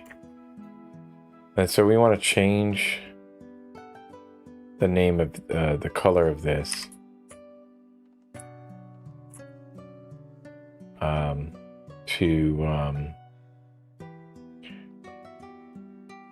so while it's active, maybe we want to make it a deep blue to be the same as the visiting. So while we're clicking, it changes to that. That's kind of cool. Okay, I think that should do it then. No text decorations. So is that what I'm doing? So these have those ones. So instead of targeting the anchor elements, we should be targeting the list classes, right? Sub item link is what we want instead. So wherever there's an A. No. Oops. Undo that. Undo that. Undo that. Wherever there's an A like that. So we'll do like wherever there's an A like that. Okay. We'll do sub item link and colon there. And then that should do it then. It's all the same. What do you mean they shouldn't have any text decorations? They shouldn't have any text decoration. The A element shouldn't have any text decorations. I don't know what they want from me. Any text decorations.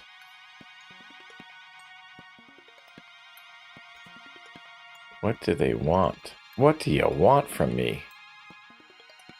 It's just changing the color, isn't it?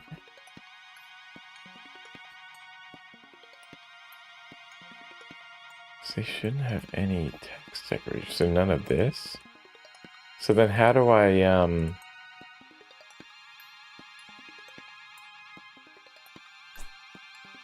any text decorations?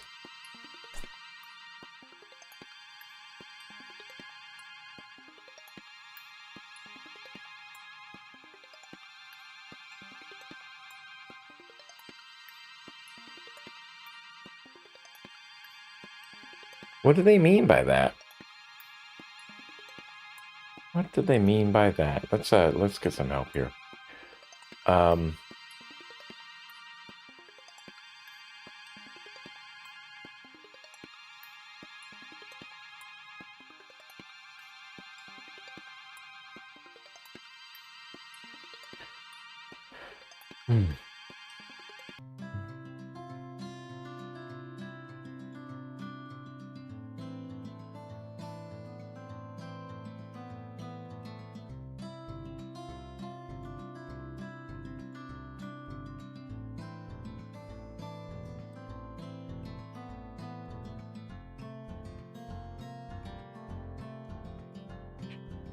Um,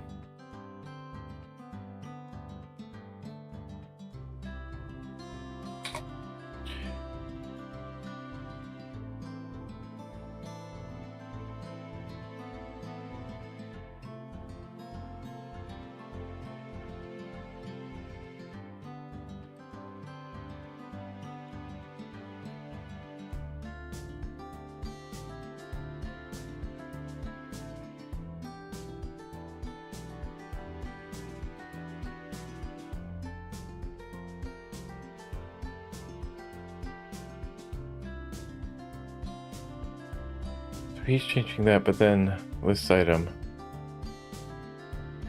focus active visited, text decoration none. Is that how I do it? Maybe that's what I'm looking for. So they shouldn't have any text decorations. So I don't know how you do that though. Okay, go back.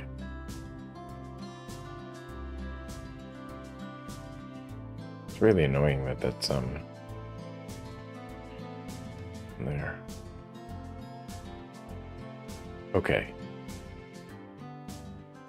So what he was basically doing was this. So a text decoration none. And then what does that do though? What is that? It's weird. That's it. Okay.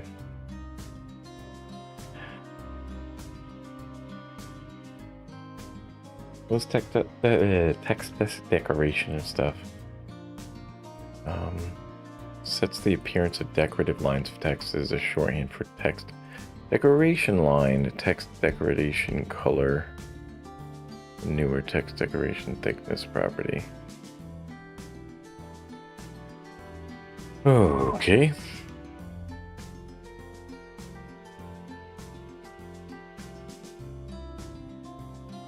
You're working with backgrounds and borders. I have a 20 minutes before lunch. So this is going to take a while. This CSS one is going to take a while. And we'll go back and we'll do the HTML review right before we do the exam certificate exam.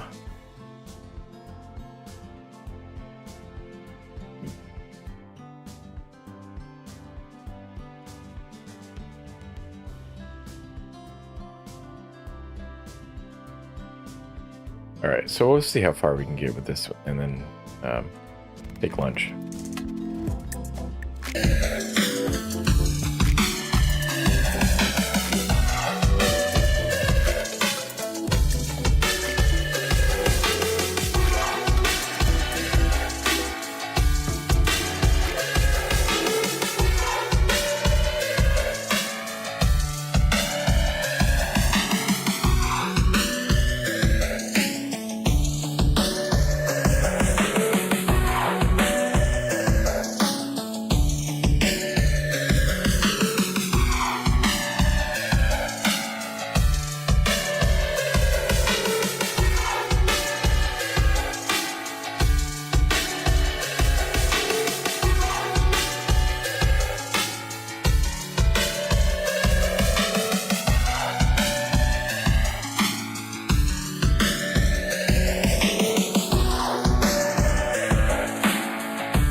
let's learn about background images, backgrounds, and borders. Background size, background repeat, background position, background attachment. You got some background attachment going on? Let's first take a look at the background image property. Yeah, that's your background image. That's a cat. Okay. Cat background for the body element. Yeah, okay, for the body. You see the background size property. Contain. Okay, so contain. Scale the image as large as possible without cropping or stretching. Min height is 100 pixels. But why is it repeating there? That's interesting. I don't understand that. It contains it in the body, but then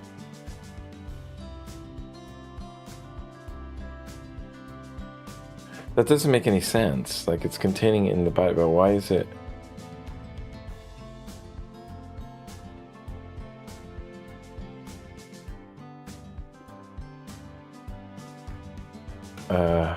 What is changing the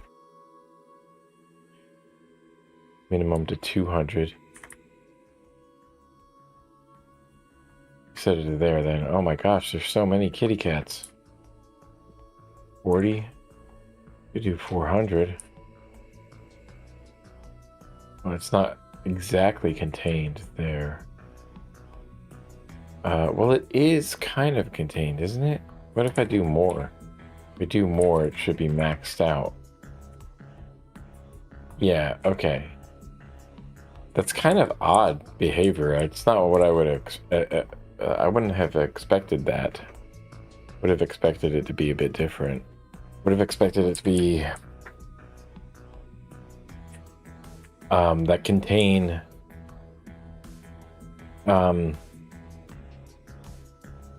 it just automatically fits it, but then okay, but then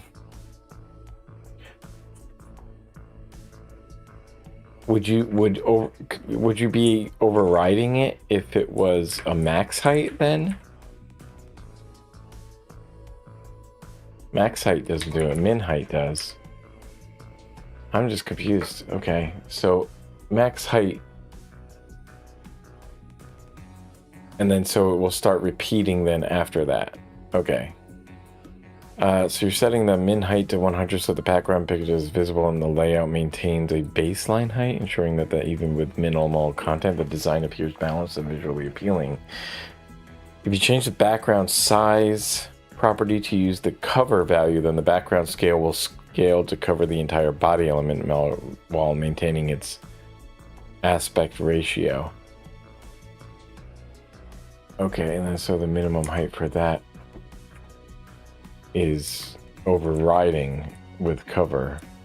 So yeah, you can just get rid of the minimum height thing and it's just like doing that the other way.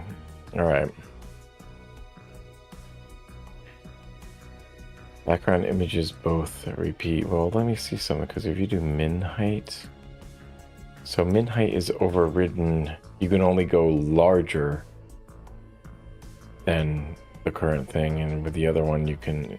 So this one's kind of like contain is kind of like going from the inside out. You set them in height, and the body will let you know when it's too small, when the image is too large to be contained inside. Now with cover, it's going to be like, I'm always going to fill up the body with the picture, and then if you want to make it larger though, you're free to go outside of the bounds of that.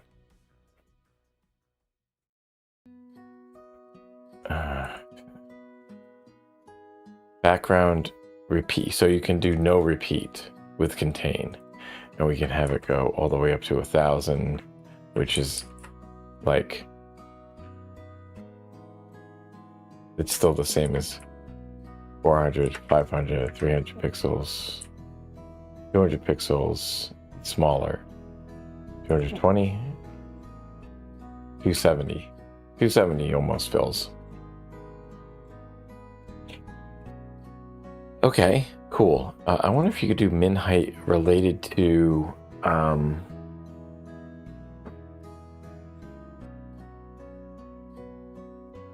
oh, yeah, I don't know. Never mind. I don't know where that thought was going. Background size, contain with a repeat X, and then set it to no repeat.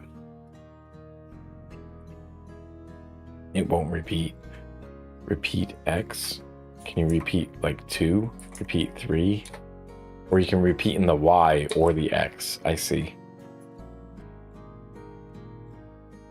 How about in the Z direction? Have it pop into your eyeballs. No repeat. We'll take that off. Why can't you just do 0? If you did 0, all just enumeratives. Okay. Repeat Y, of course. That's how that works. Background position. Property lets you set where it is. Center top. Center top. You can do center center. No, you can't do center center. You can do center middle. No. What does center bottom do? Is it just because like we don't know? Yeah, there's something going on here. I don't know what that means. Top, bottom, left and right.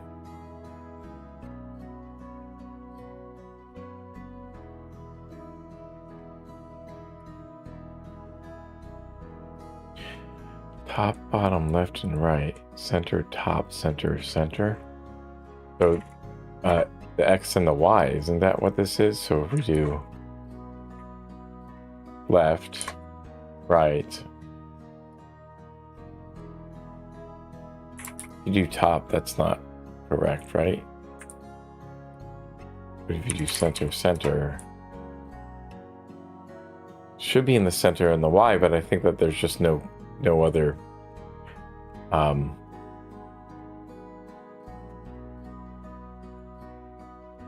there's no other stuff going on here. So let's get a body element in here. Let's body this. So then if we get the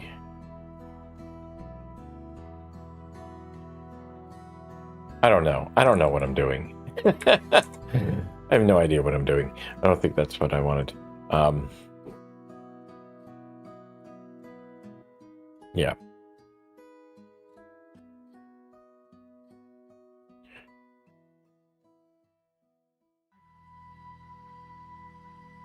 Center top and then background attachment is fixed. So if we change this to fixed, then that's what happens.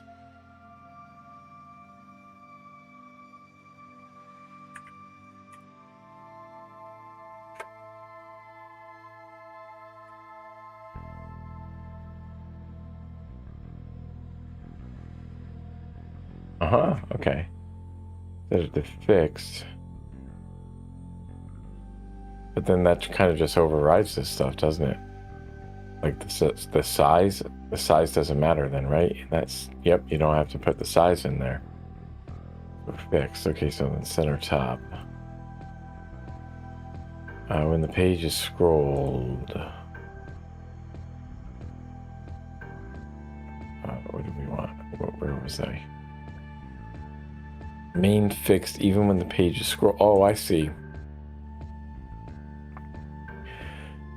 Okay, I think when you scroll down, it's going to stay in that position. You can do the background repeat.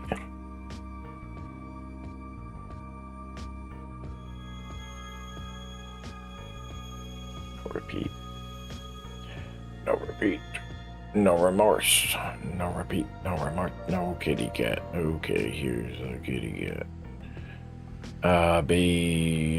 Background property. You can do it in one line. Center top fixed URL.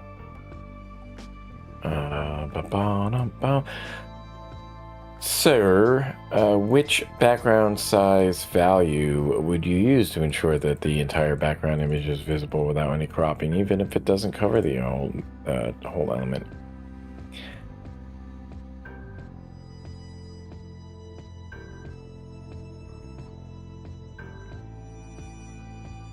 Contain will at least you'll absolutely be able to see.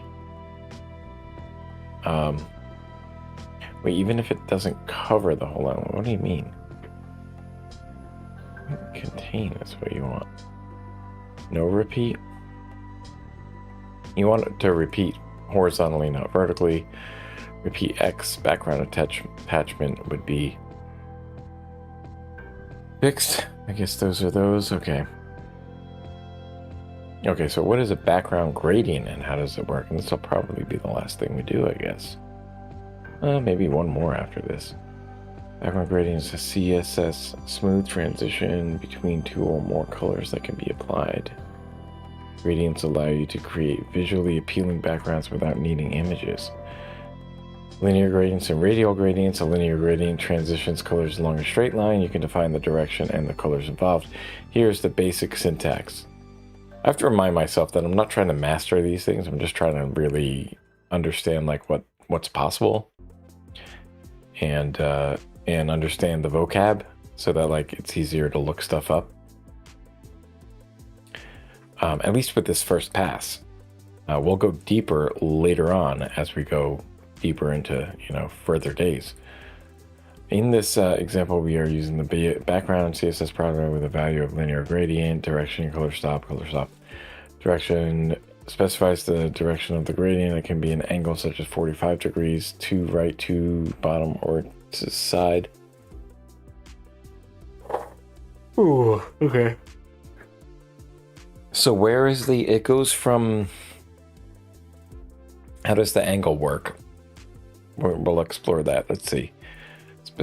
Color stop specifies the colors and positions where the gradient transitions occur. Right, so you can have multiple stops inside of that. You just basically put an array, and it's going to be the percentage, right? And so let's see, because I know that you can do, so the height is 40 VF. You get a linear gradient to the right. So if we try to do 45 degree, we're going from the lower right to the upper, the lower left into the upper right. Okay, lower right, or lower left, upper right, 45 degrees. If you go 90 degrees, now we're going, well, that is interesting. What about 0 degrees? 0 degrees is from the top, or from the bottom to the top. From the bottom to the top. 45 degrees is from the lower left to the upper right, and then so 90 degrees is going to be from the left to the right. From left to right. Then 135 degrees is going to be from the upper left to the lower right. And then I guess what's next? Is it 180? We want to do 45 is 180. And then the 180 is, looks like there's some variation there. It just looks weird. And that's from the top to the bottom. So then if I do another 45 degrees, 225 will be from the upper right down to the lower left. Okay, and then 270 is going to be right to left. And back to 315 is going to be the lower right to the upper left. And then all the way back to, wait, is it 325? 325, I think it should have been. 325. Where did we come from? 270.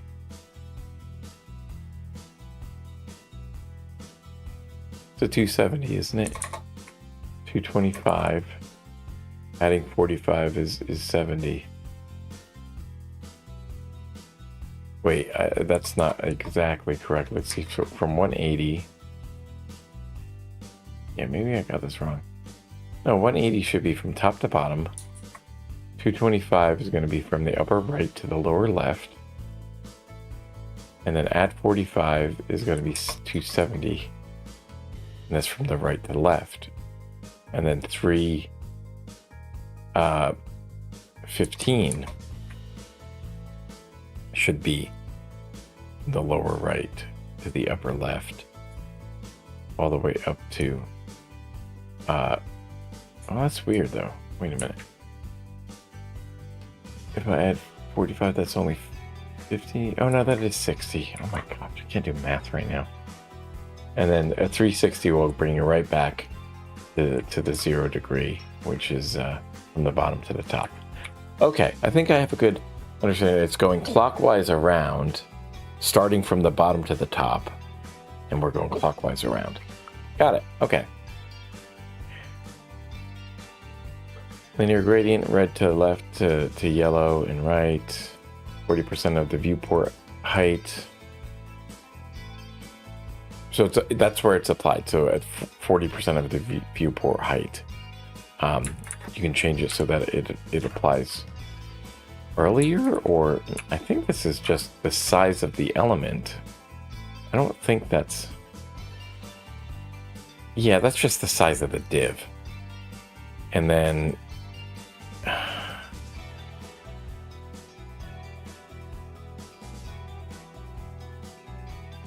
to an element with the height, yes. PH we'll learn more about. To right direction means from left to right and all that.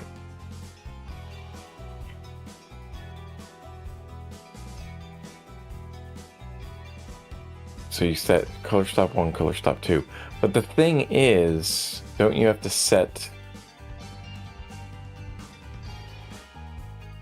where those are going to stop, right? Don't you want to do I guess when you do that, it's all evenly spaced. So if you put like a couple things in there, you could do it. So if I did something like red, yellow, then there'd be 2 stops and it'd be mostly red all the way up to the yellow.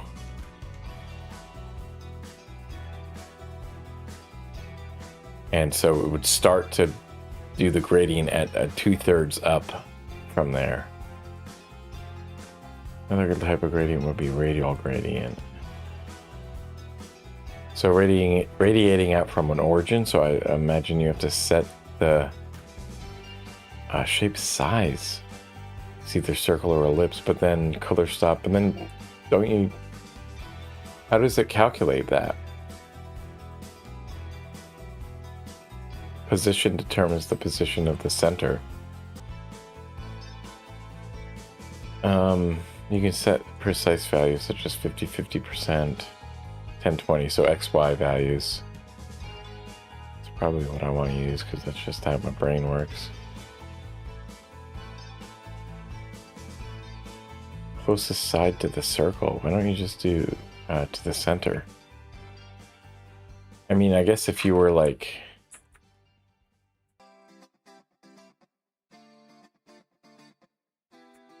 I don't understand it. I don't understand the difference. If it's not a square... Yeah, so it's closest side at the circle, the center, at left.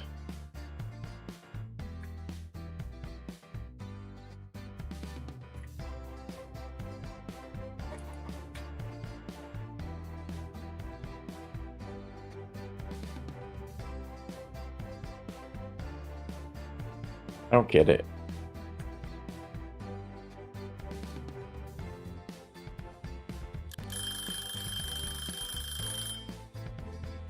Yeah, I don't get it. Okay, so we're gonna take a break. Let's just get this set kind of the closest side. Makes the gradient's ending shape fit the closest side of the element. I don't necessarily know if I know that, but we're gonna move along. The gradient will have a square shape if No, the gradient will extend from a... It'll have a circular shape. Concentric circles, yeah.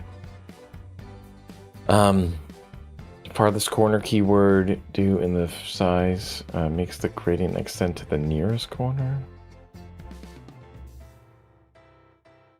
Extend to the farthest corner of the element. Makes gradient only appear within the element's padding? I don't know. Radial gradient, circle at center, red, yellow function. Where is the gradient center located? Yellow at 50%. Oh, I see. Circle at center. And red, yellow 50%. Green. So the stop is yellow at 50%. Okay, I see where those color stops come in. I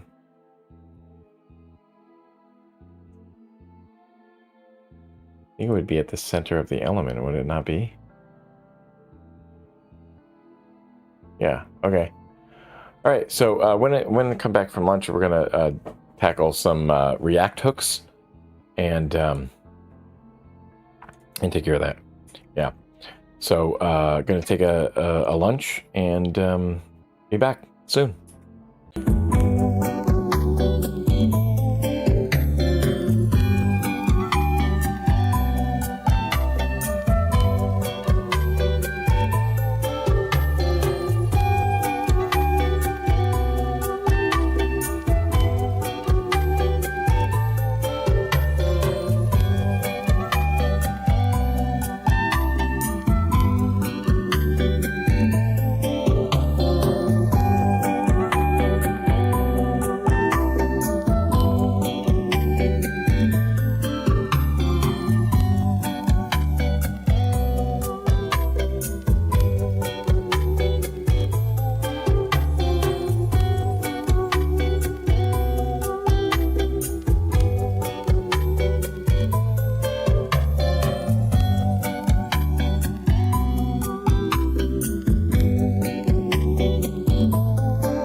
Okay, we are back. I didn't realize that that was supposed to be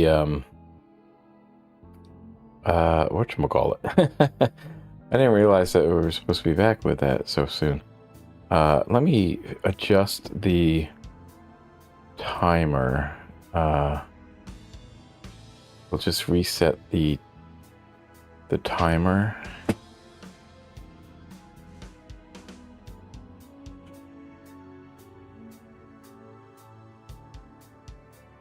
Pause the timer, reset the timer. There we go. So we can start from here. Okay.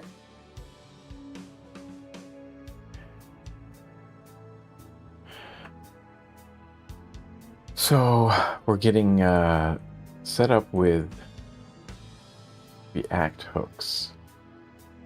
And what I want to do then is get that book opened for what we were doing the other day.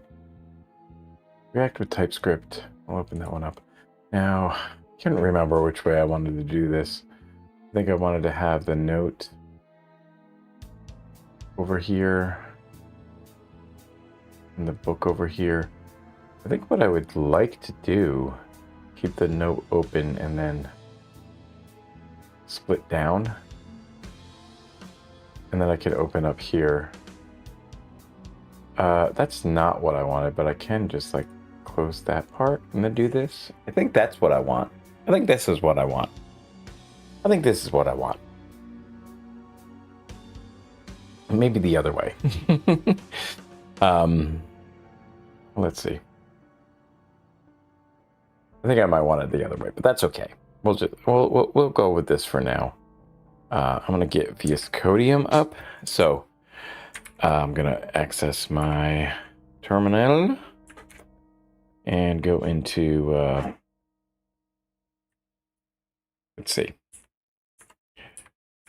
Whoopsie.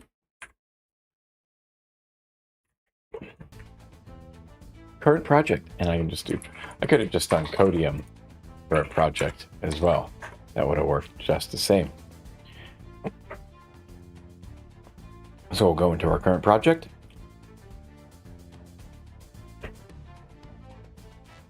And see what we need to do here.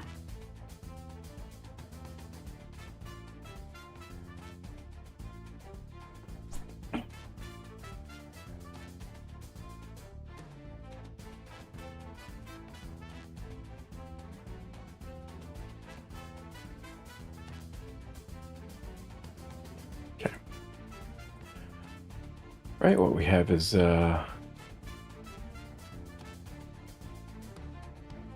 this hooks folder, which we set up the other day. Well, let's go ahead. I don't think I can do this like this, can I? I can't do it like... I can. I can't do it like that. That's fine. That's just as fine. Cool.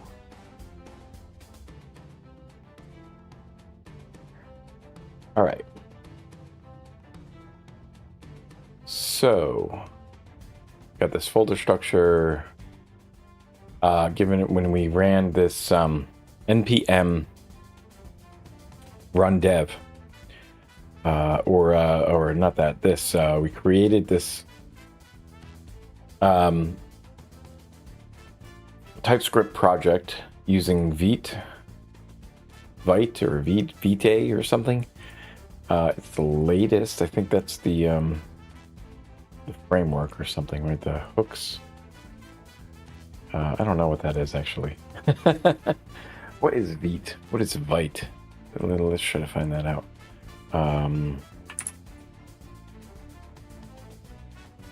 Vite React. I bet there's something when we run this. Let's see if we can actually do this. So we actually want to get the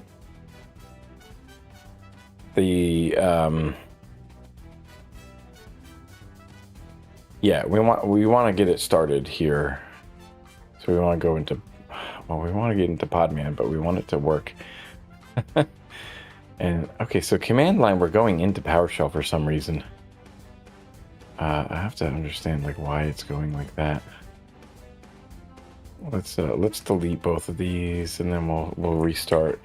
It tries to go back to a previous session and the session's closed, so it's like doesn't want to do that. It isn't.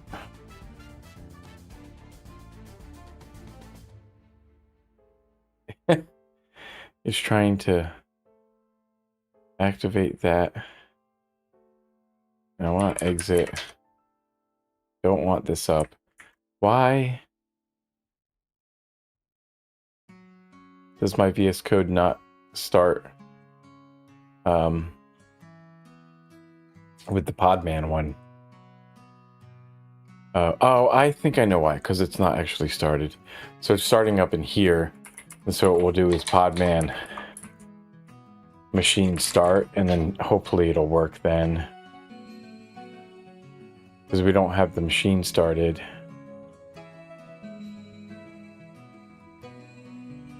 It's taking a while to start.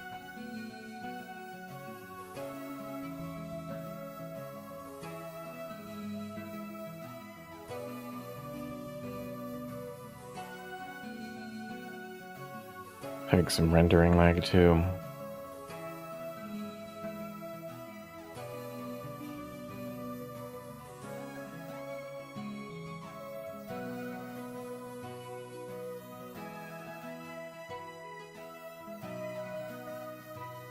So Vite gives us the I played around with this actually. It's actually pretty cool.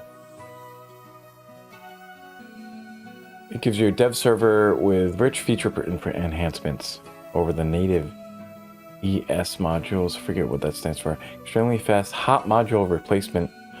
Hot module replacement. That's the thing that in React it detects which module has been updated, and then it updates only that module. So it's then a little bit more performant that way. Okay, so now that I have that up, why can't I get into that? That is so weird. I don't understand why I can't get the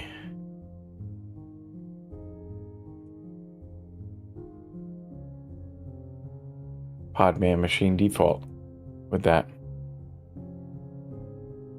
It was doing it correctly the other day.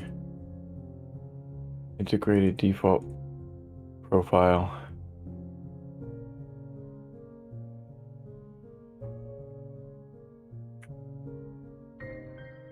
Let's see.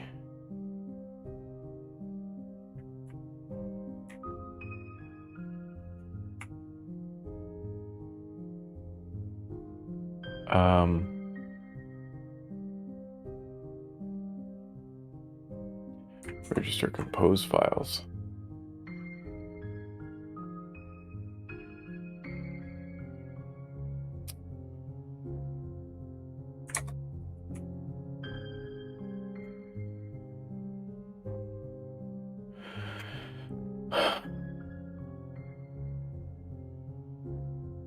For the pod manager, I got the container. I need to spin it up and then connect to it. But the thing is, this should be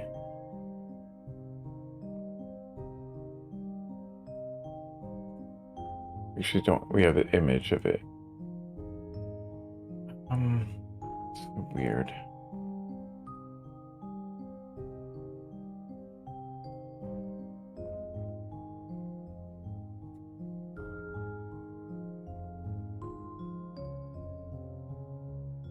So weird. Okay. VS Code.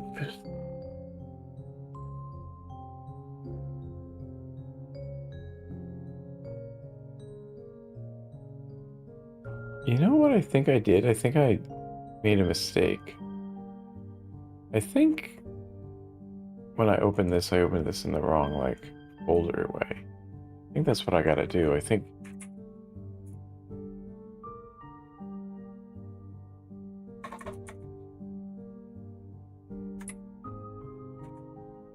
Let's CD. So since we're in here,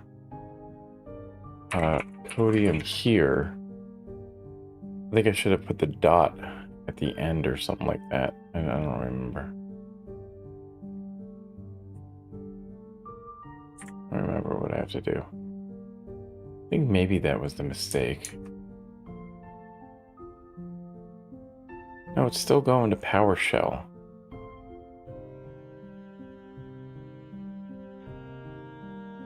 Select default profile. Why does it not detect the Podman? It's not detecting Podman WSL? Why is that? It was. Interesting. Okay. We should be able to just get into WSL.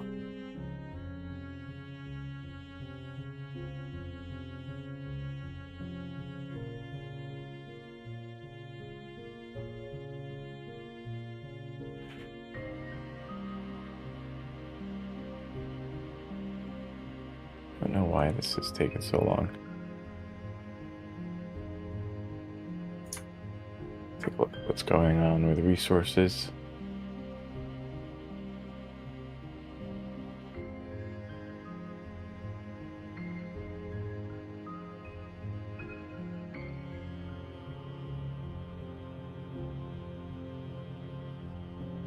Lots of memory, lots of CPU. I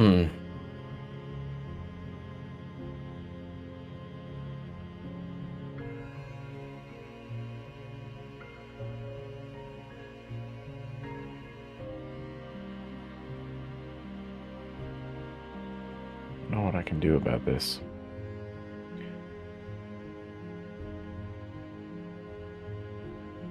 Okay. Well, there we are. We are back connected to where we are, but I thought this was supposed to be Podman. So if I exit out of that, now I'm back into here, and I should be into here. So I want to run this.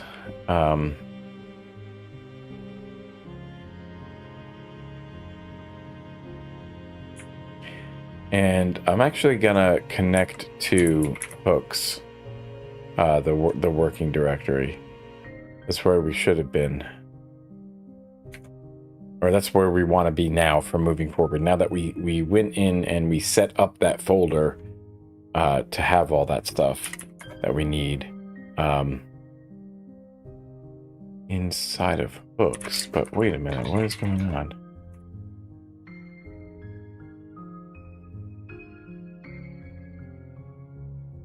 React TS hooks. That's why. Okay, so we're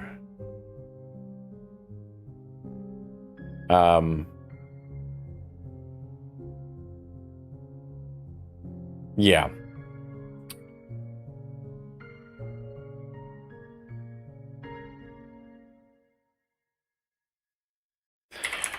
I want to exit out of here, and what I want to do is remove the directory for hooks, and we actually want to be inside of React TS before we run this, because this is the actual app that we're running. Okay, I just got to get these things straightened out. Okay, now I should see everything, and now I do. Okay, so everything's running there. I can run npm run dev, and then we'll get that dev server up. And So there's also a build command that bundles your code with roll down. Vite assumes that a modern browser is used. For that reason, Vite sets ES next as the transform target.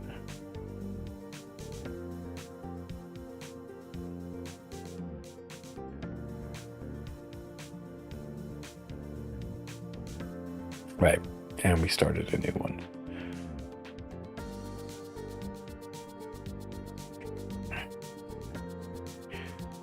So we had Vite installed on this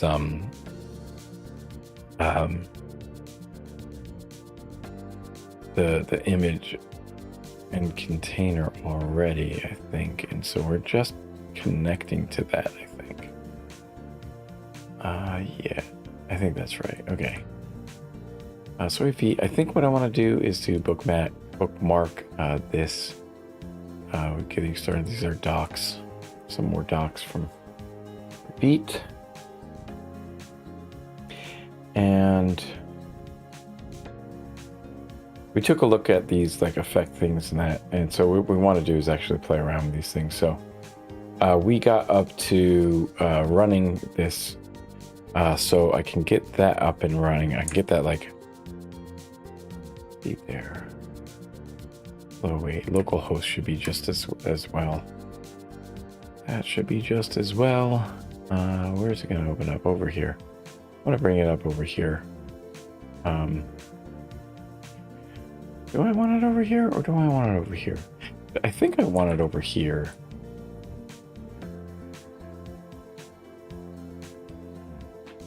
And then I can like squish it down to as small as it can go. Not as small as it can go. I want it to go like right there. Okay. So this is going to be our app. So we're going to replace the content in app.tsx. So if I'm here, like, oops, what I can do is to open up app.ts, or let's do Control P, app.tsx, and I can get to it from here. We want to just take all of this, get rid of it. We want to import from, and you got to use those backticks there, app.css, which I guess is in, oops, right here, and I can open that up as well. I'm going to import that style sheet, and then we're going to use that.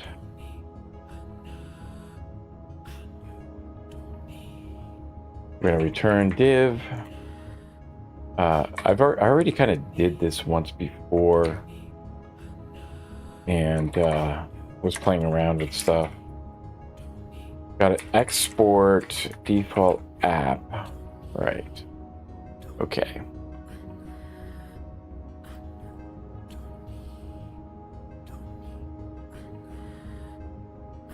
And something happened here. Transform failed. Port from. Contains a blank page. It's a project created. Next we'll use the effect hook. So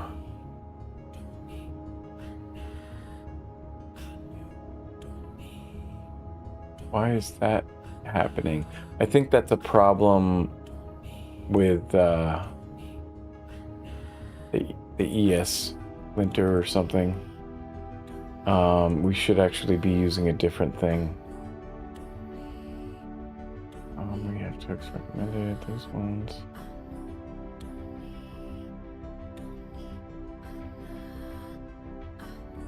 Because I think we were using a different ES thing.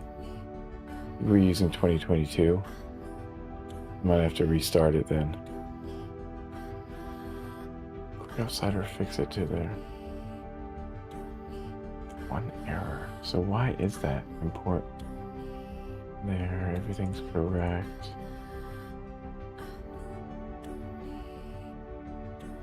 It is backticks, right? Declaration.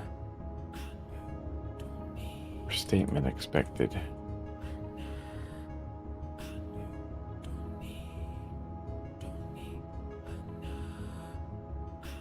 Might want to. I might just go take a look at the what I have for the other one and see what where it was at.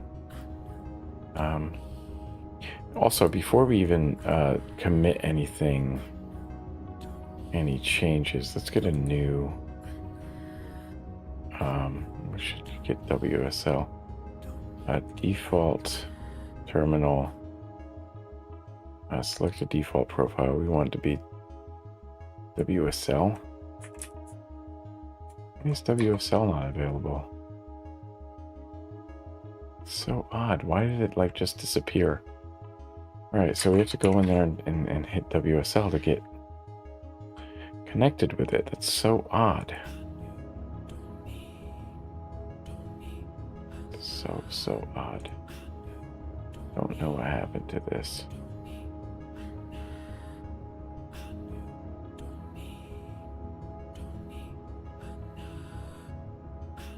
And I could just do it from that folder as well. We don't actually need the WSL one. I think the default profile I could just choose git bash. Let's take a break. Be back.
Okay, so I think what the problem was that I was using the backticks. I think you do have to use the regular quotes. It's so odd. I thought that I was backticks.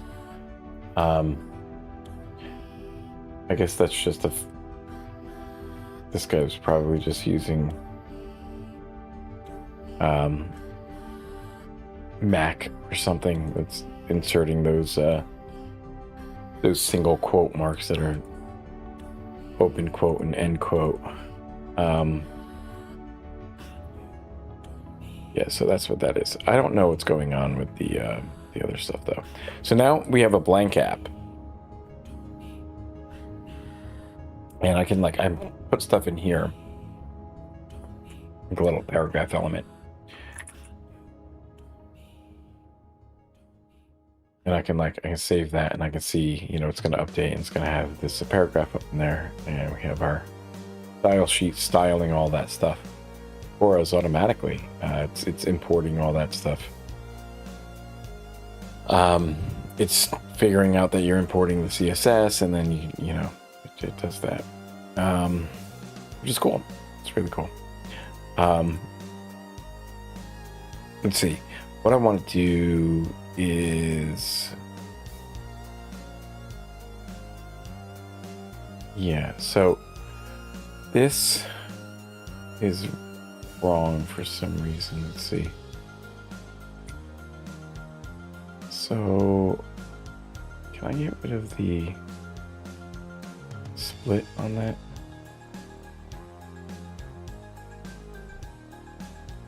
Enable preview editors. That's a different thing, isn't it? When it comes to opening the settings, I really don't want all this stuff. I just want my settings file.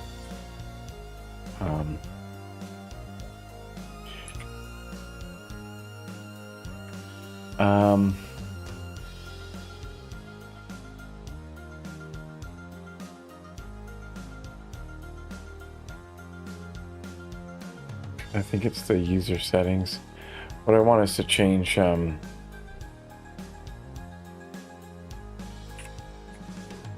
JSON. Use split JSON controls whether the split JSON editor.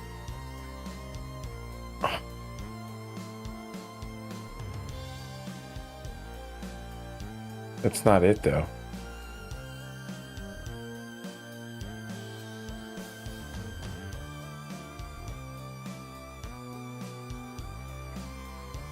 Enable, disable default JSON formatter. I think that might be it. Whether to use the split JSON editor when editing, isn't it? I don't know what that means.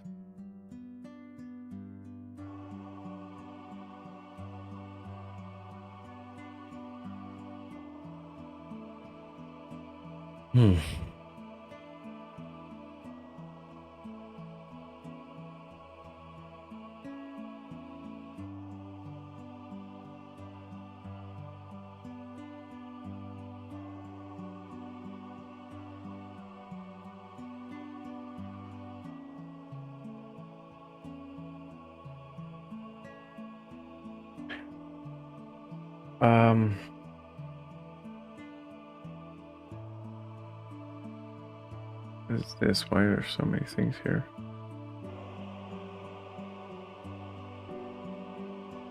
Default formatter.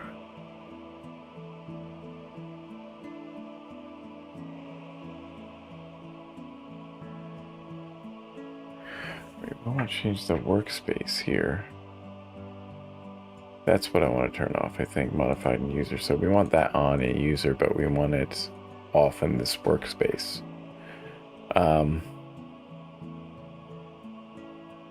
Okay, so then we should have it modified here. I can save.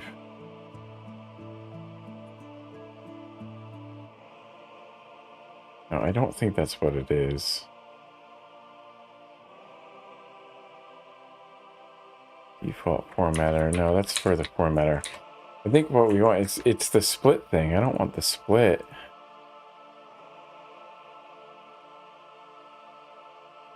How do you do this?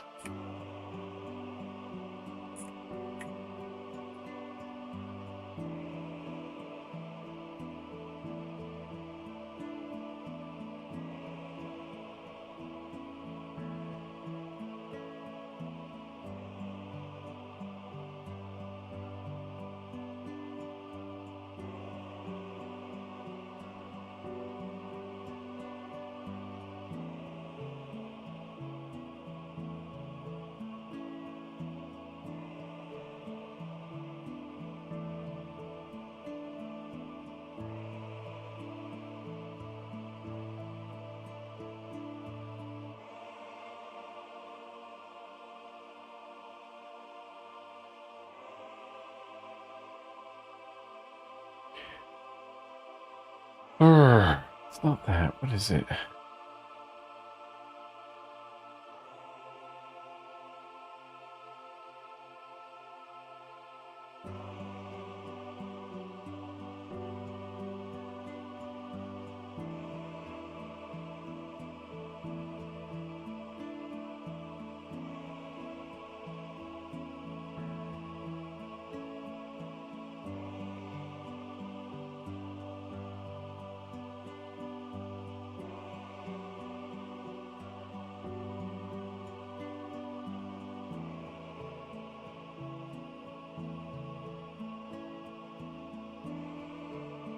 I'll get rid of the diff editor.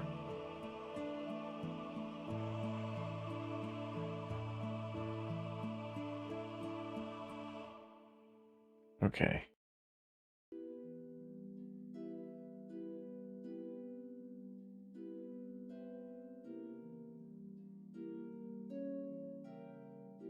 So this is the one that we need to change now. I think what we want to do then is to use the git bash. So I don't know what happened. I had a WSL thing. It was available for me for some reason, but now it's not anymore. It's kind of odd. I don't get it. I honestly do not get it. So if I do an extra new one, now it comes up with bash. That's good. Okay. That's fine. And then I can WSL if I want to. But for now, what I want to do is to add... I want to check out... wait, what branches do we have? Because we have... day 1, day 2, so we can do... we can check out to day 2. Well, of course it's not. We have to create the branch. Switch to a new branch day 2, and then what I can do is permission denied when reading configuration files. What? That's so odd. What the heck is going on, man? Alright, so what we'll do is we'll add... we'll add this. We'll add these two. And,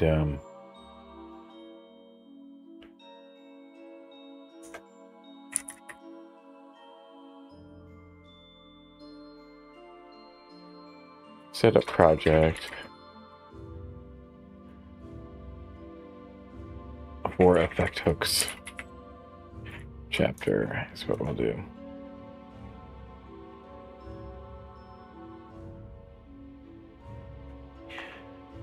Okay, and that's finishing setting up the stuff here. Okay. Got a paragraph in there that updates automatically. It's pretty cool. What do we want to do? Common use of the effect hook is fetching data if you carry out the following steps to implement an effect that fetches a person's name. Create that. Let's see. Create a function that will simulate a data request. So we're going to add a new function. We're going to create a file. I'm going to go down to here. And this should be both linked. So I should be able to create a file here and create a file in a different inside of the container. And that should be the same thing. So I can take a look at where I am. I want to CD into React TS hooks. And then, so now I'm in the same thing. I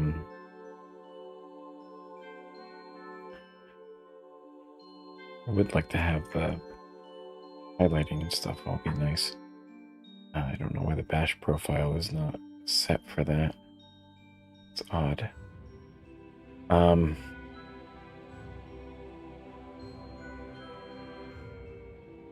Yeah. I mean, I could connect to the container as well. I don't think I need to.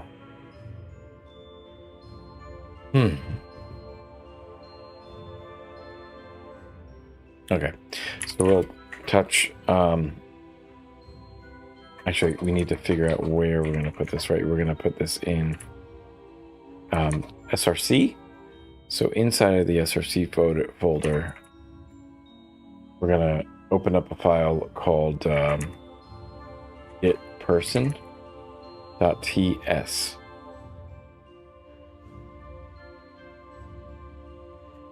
And then what that should do is open up a new file. When I hit save, it should save that. But I'm gonna put in type person, and there's gonna be a they're gonna have a name that's gonna be of type string, and they're gonna export function get person get Perone. Don't get Eva Perone. Promise of type person. Return new promise, and we will think of make an arrow function, an anonymous function that takes a resolve argument and sets a timeout. And setting timeout also takes an arrow function here, and we're going to use that resolve and pass that function in to name Bob. We're going to set the name to be Bob, and then set the timeout to be 1000 milliseconds. And I think that should do it. We're going to get some automatic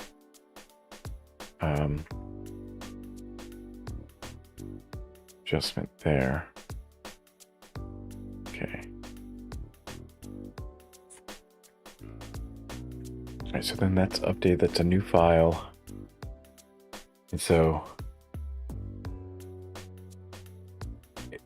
the function asynchronously returns an object after 1 second has been elapsed. And so the object that it's going to return is a person with the name Bob.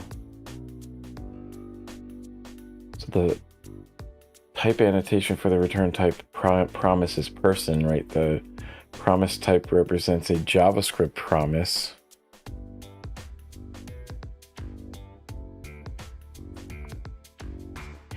And something that will be eventually completed. So the promise type has a generic argument for the item type that is resolved in the promise.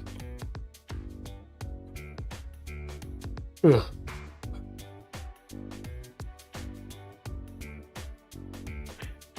Right, so the generic type is person in this example. And so more on JavaScript promises is given on this link here.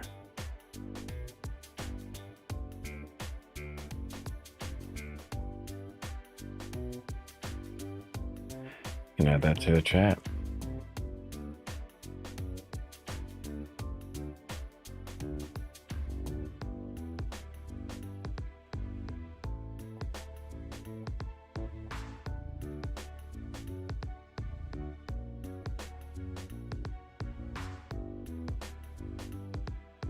Okay.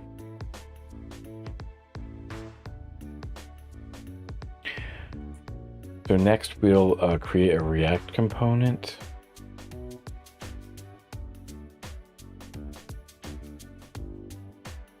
That will eventually display a name and a person score.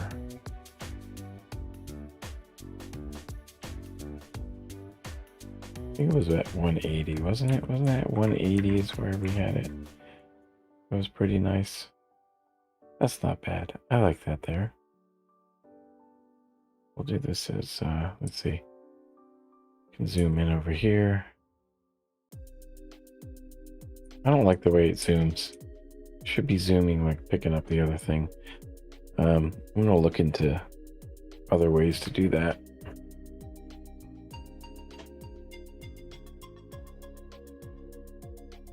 Okay, so inside of a person score text, so this is going to be inside of the src folder as well, person score.tsx.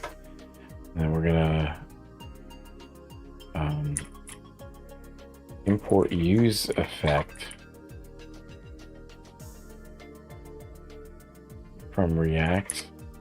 As it doesn't let me just automatically get that.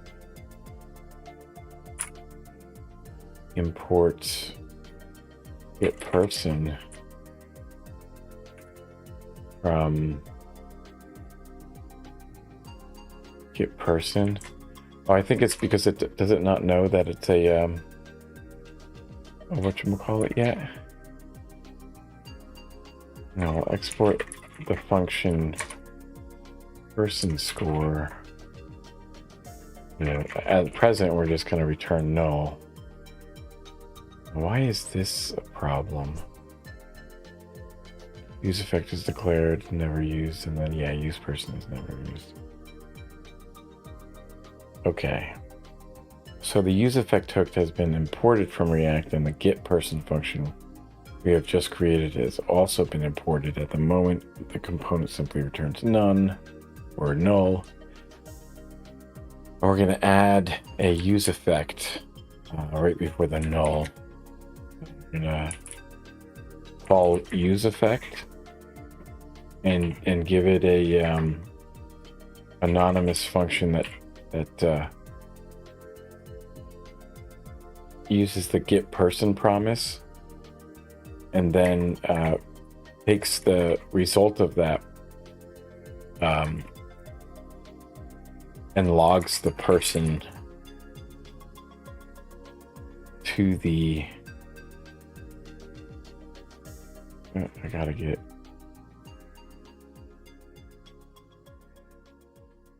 wait, what do I need?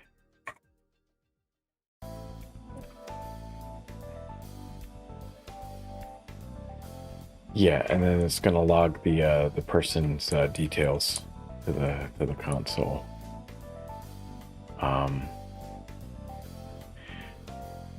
And so how do we call that then? We need to put that into our main app. The effect is only executed after the component is initially rendered because an empty array has been specified as the effect dependencies in second arguments. These are the effect dependencies up over here. Effect dependencies. Okay. And then what we want here. Oh, you know what? This isn't fully over here, is it? This isn't fully over here. We're gonna move this over a little bit. Move this over just a tad.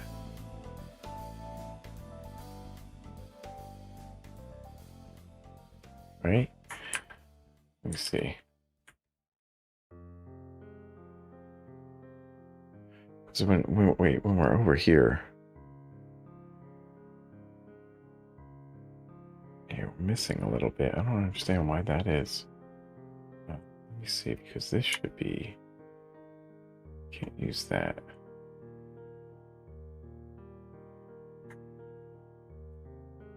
There.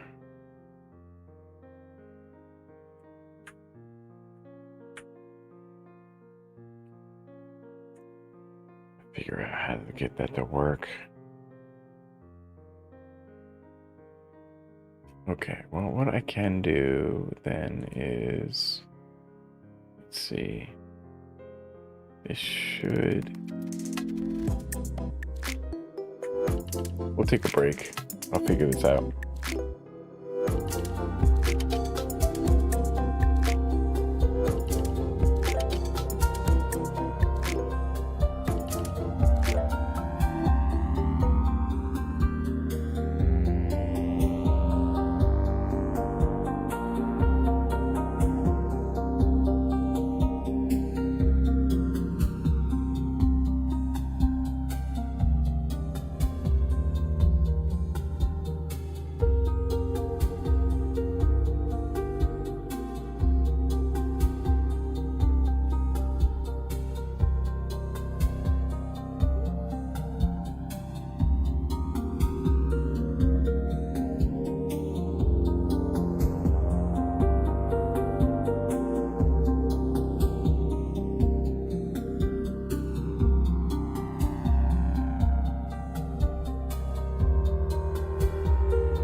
quick second here.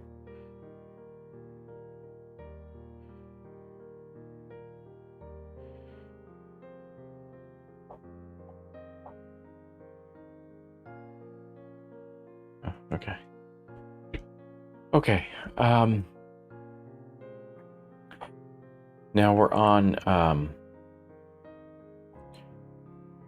this thing here, right? So we want to open TSX, render the person score component. So inside of our app, TSX, we'll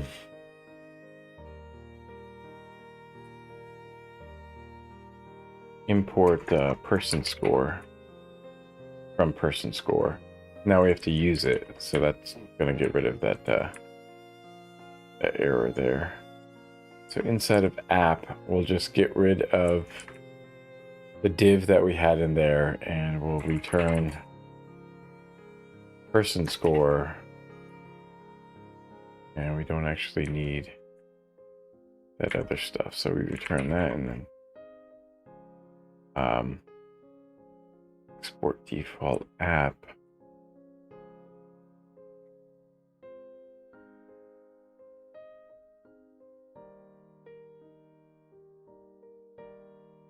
Okay. We're just going to return the person score. Okay.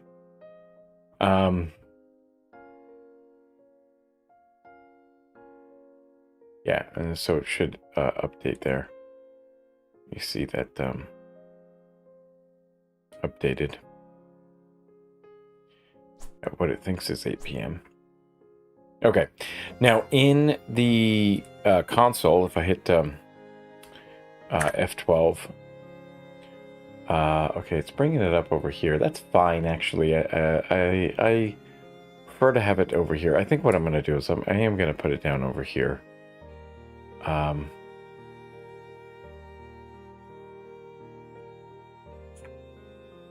Yeah, I don't know what to do.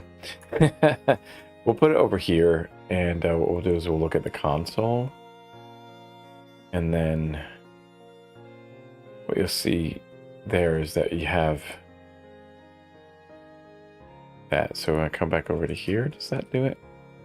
No. What I'll do is I'll just like move this up a little bit and have both of these right there. And I can actually get out of that.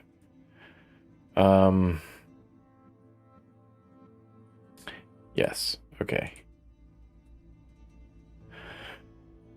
So it's returning, and for some reason it's returning twice. That's interesting, isn't it? Is it not? Is it not interesting that it comes up twice? So it appears in the console, which verifies the effect that fetches the person data ran properly. You may notice that the effect function has been executed twice rather than once. So it's intentional and only happens in development mode. In React strict mode, we can refactor how the effect function is called to expose an interesting problem. So what we'll do is we'll commit this change, and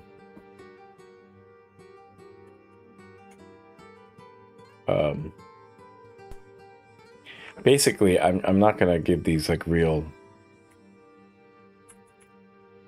names like that I would usually give if I were working on a project, right? So we're just gonna say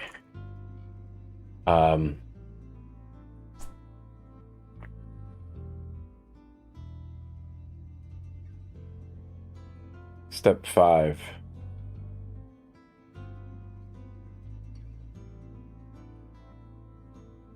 Fetching data using effect hook.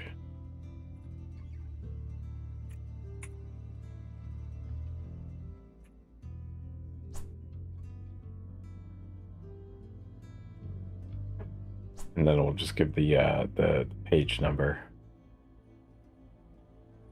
which is on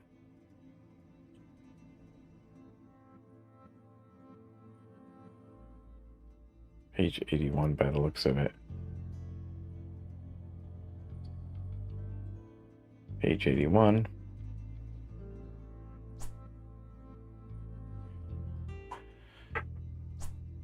Just to let me know like where I finished off and stuff, so it's like documented in one. Should change the yeah, should work on the document of the README for this entire repo. So what we could do is we could actually pull anything I need. I don't think that actually is what I need. There's no tracking information about the current branch. Yeah, so this is fine actually. We don't need to do that. I'll merge it with main, and then I push main to there. It's fine. Now we're gonna refactor this to person score. We're gonna refactor person score to use async.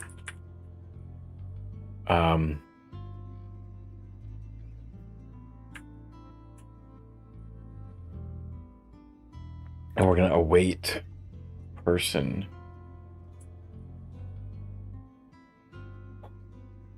We're gonna await get person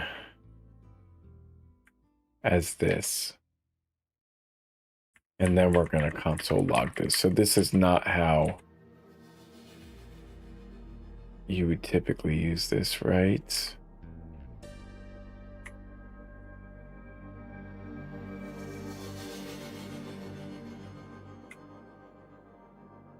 This is not how promises are kept.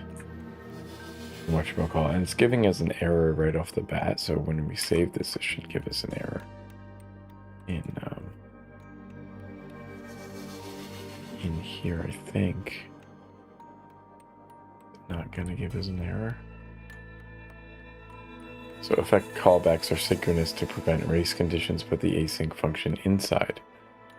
Async function there.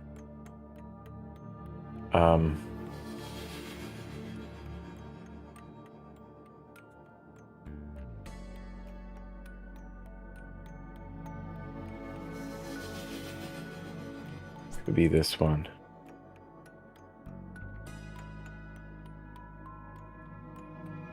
Person score.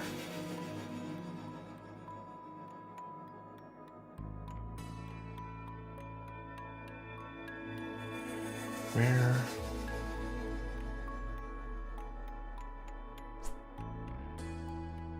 So we should have that error, but I'm not seeing that specific error. This code is arguably more readable.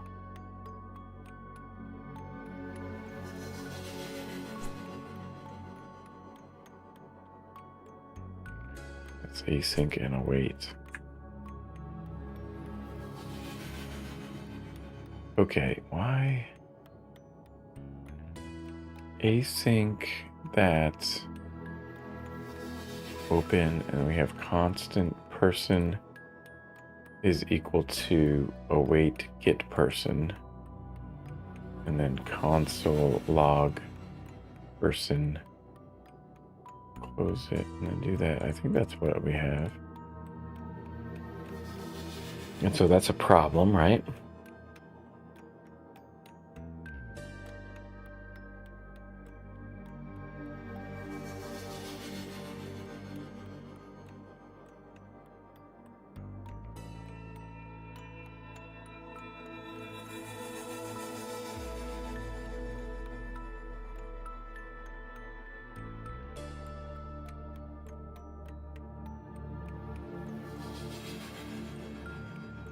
Just trying to understand why we're not getting the same error message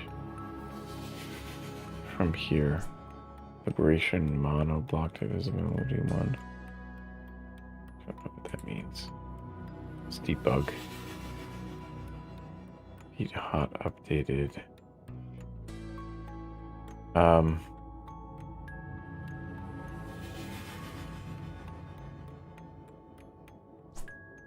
Yeah, why are we not getting... There is a way to check the... Yeah, but this should be showing up in the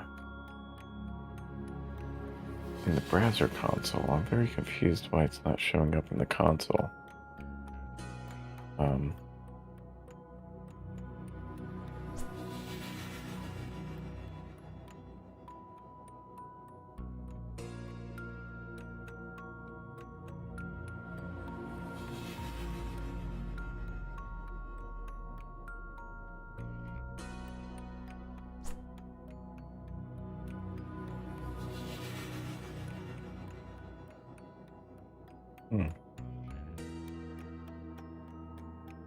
Maybe we can just reload. Try reloading and see if that triggers it. Okay, so I think that was it. Was that it? Destroy is not a function. Let's see, because I want to move this up. Okay. Oh, here it is. There it is. So finally we have this.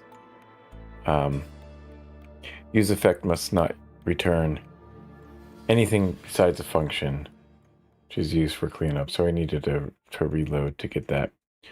It looks like you wrote async or return a promise. Instead, write the async function inside your effect and call it immediately. And so we'll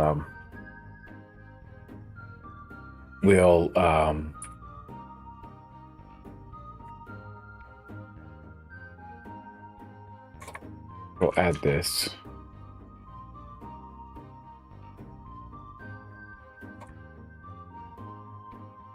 And commit that. And we'll say step 6.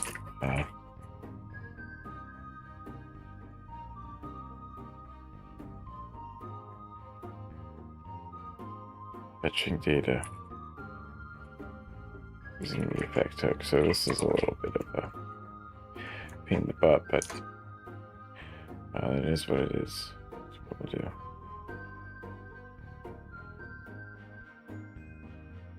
We said step 6, right? And so we did step 6. Now we'll move ahead and we'll do the approach that they did. So there's stuff that happens when, right, so async doesn't like this. You can't, like, async anonymous function for some reason doesn't do that or something. I'm gonna get deeper on this stuff later, but I just think that I'd like to understand this better. So what we'll do is so you do it like this. You write the async function here. So you do async function, and it's going to be called get the person. And then inside of that is where we define the person and that. And then we basically just wrap it, right? And then you call that afterwards.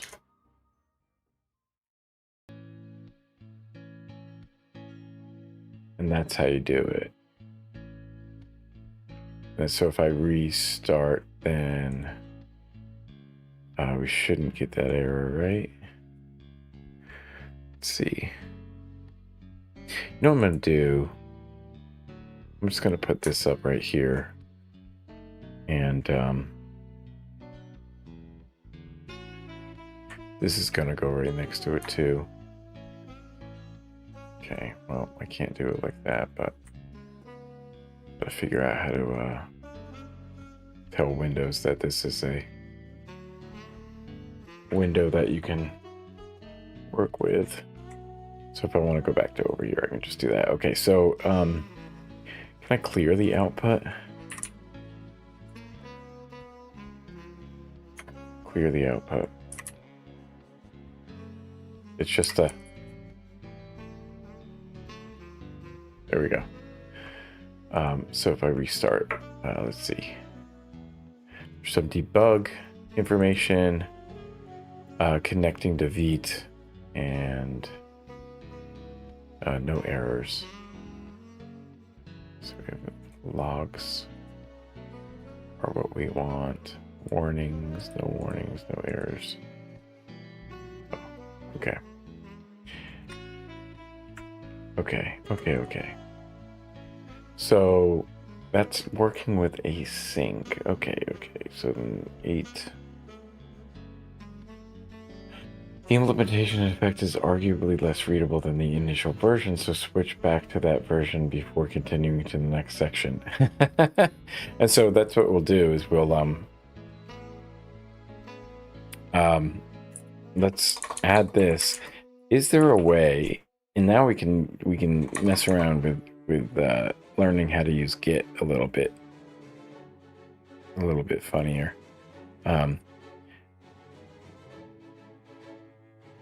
Yeah. So let's look at status. So it should just be the one thing. So git add src person score, git commit, and this is step 7 of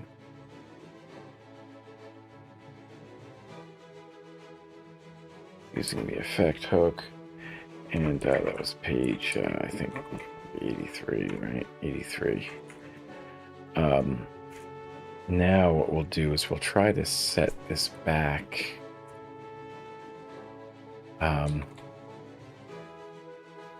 Git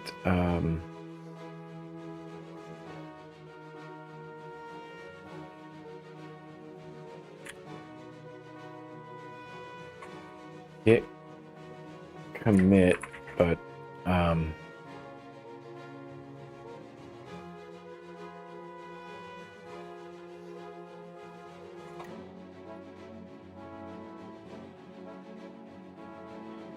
append to the end or something?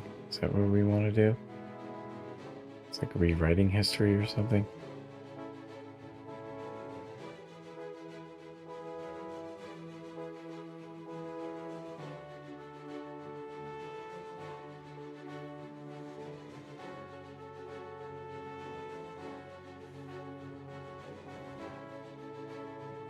We don't want to change it. What I want to do is to check out the file from the commit. So can I check out it's git checkout file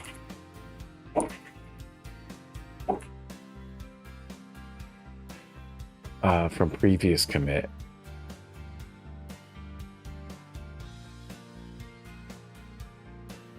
That's all I want to do, because then I want to change that and then just commit that onto the tail of our thing here, or the head of our new the head of that. So we check out that, so we can do head. I think it was 2 before or something like that.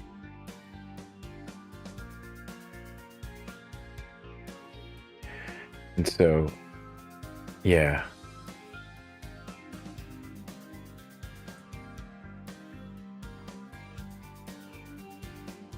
Yeah, so we want this one. There's a couple of ways you can do it. You can do head 1, 2, which I think is what?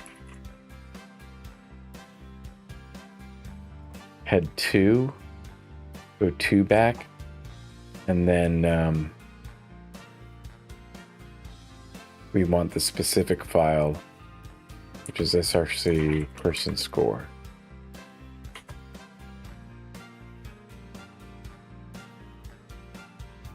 Oh, what am I doing? Git checkout. Head 2. How do you work with head again?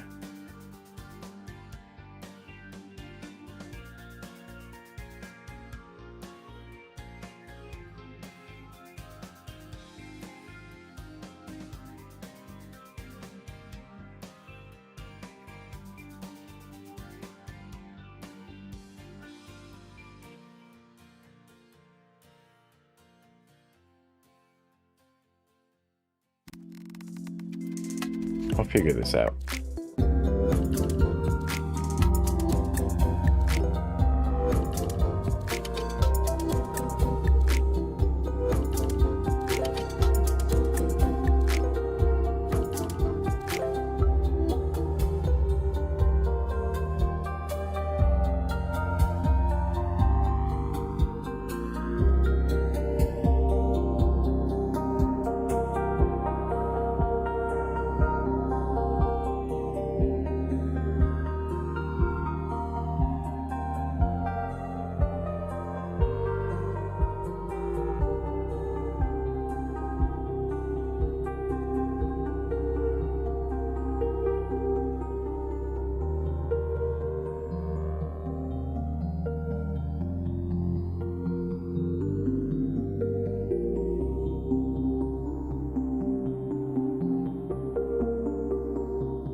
Yeah, so real quick, I'm just gonna pause the timer and come back. Got to do a bio break, so I'll be back.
Okay, so let's see. Working with head and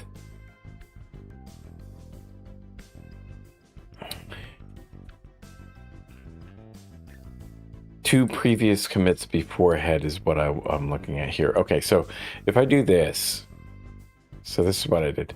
If I do show head squiggly 2, and then I get this particular file, I can get that file. So I think if I do get, rather than doing get show, if I do get checkout, now I should see that change up above, right? I should get that change up above. Unable to read tree. Why is that?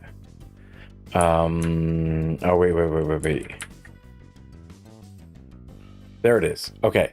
And so it updated that. Updated path, one path. And if I look at get status, now it's changed. Now it's modified and I can change it back. Interesting. Okay, that's pretty cool. That's pretty cool. I don't know why I would want to do that other than as part of a branch, and then like you're gonna rebase at the end anyway, maybe.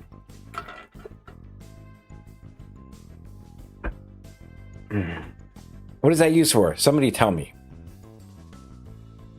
If anybody's out there, tell me. What do I use that for? I'm trying to learn how to use Git a lot better.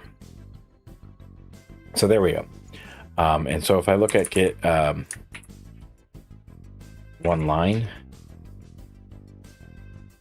Yeah, so we are still on this same step 7, but now we have the change from there, from 2 commits previous, which was fetching data using the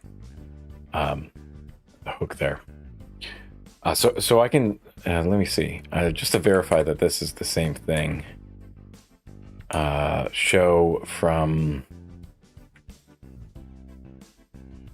1E54796, and there it is. That's the same one. Cool. Very cool. Very cool. We're gonna learn how to use this shit. So switch back to that version before completing. So now I can switch back to there. Now that I have that, I know that I have that. I can go get add SRC person score. It's just good practice to select what I want to commit. And we're going to say step 8, fetching data using the effect hook, page 83 again.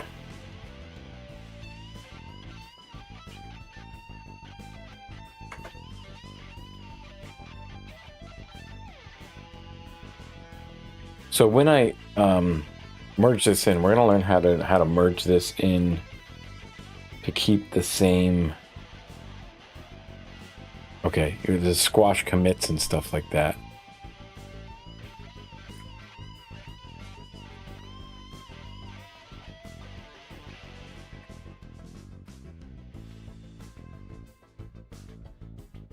Do you merge it as a single commit?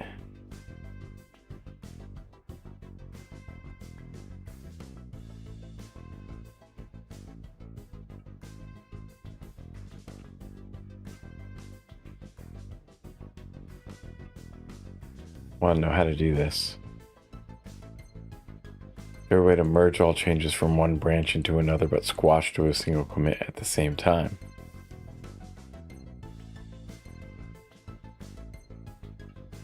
Isn't that what rebase does?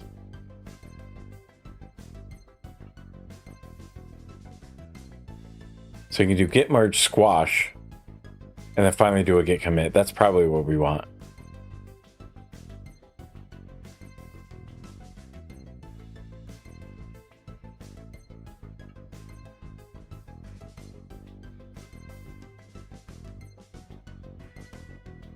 branch will not be seen as merged in at that time.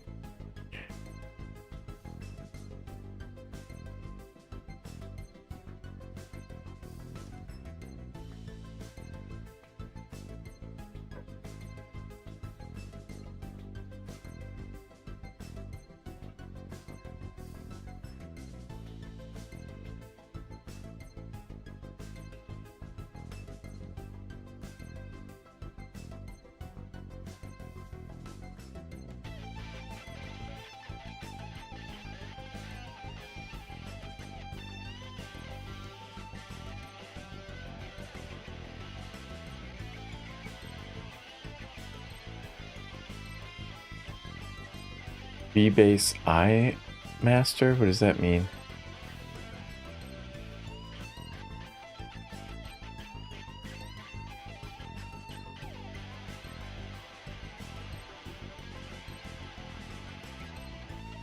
Oh God, why would you do this? Stop that. Yeah, you can't use it on the Windows then, okay.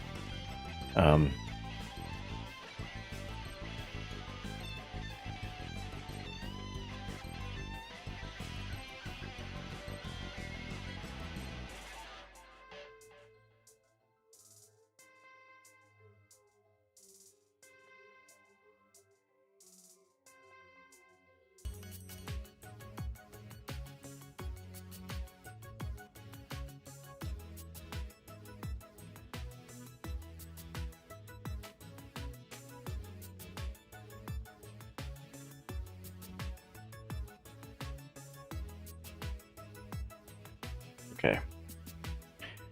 Squish, squish, squish. So we can squash. That's one option. But what is rebasing anyway? I'm not even sure I understand what that is.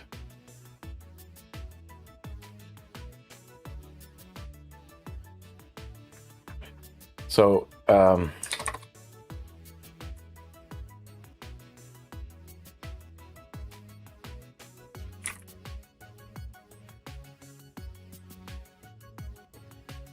can you get merge rebase? Is that a thing?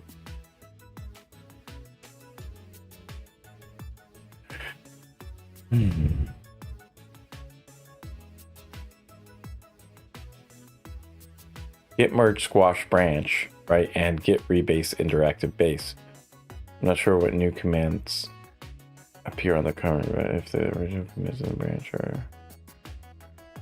Where's the merge? Oh, this is excellent. Okay. Merge commits will retain all of the commits in your branch and interleave them with commits on the base branch. Merge commits.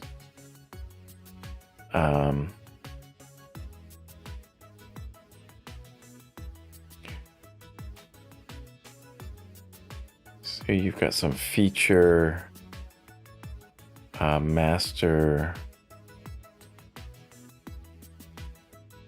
merge commits that, but then it'll squash it into a single commit. So there's a final thing that's just become one that gets added onto there.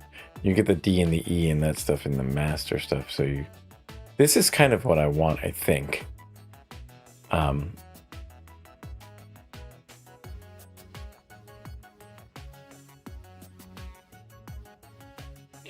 think you end up with orphan branches, though.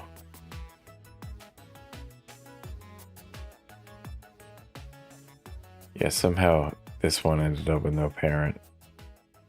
Should see that it's coming from C, D, E, F.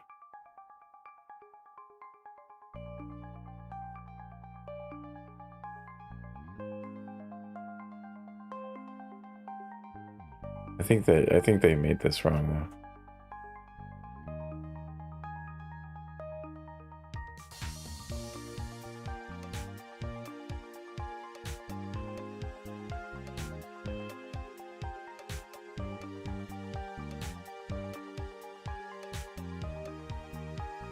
So this will produce a squashed commit on the destination branch without marking any merge relationship. It does not produce a commit right away. You need to add an additional commit. This is useful if you want to throw away the source branch completely. Going from there. Okay. And then deleting the temp branch. Okay. Git merge has a commit option, but it cannot be used with squash. It was never possible to use commit and squash together. I mean, that kind of makes sense that because you don't know, there could be like, how do you know where the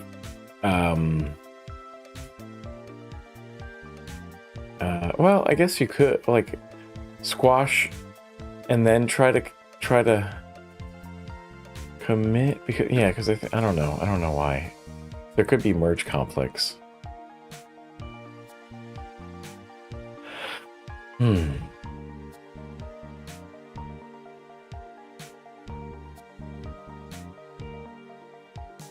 Replace some or all of your commits on a new base, allowing you to squash or more recently fix up going directly. So if you squash, check out rebase-i stable. Rebase-i stable.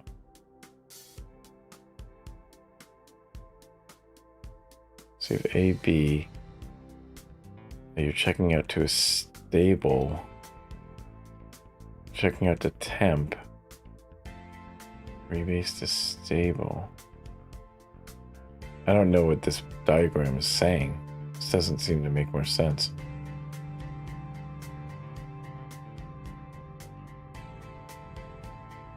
Feature branch. Let's add it there.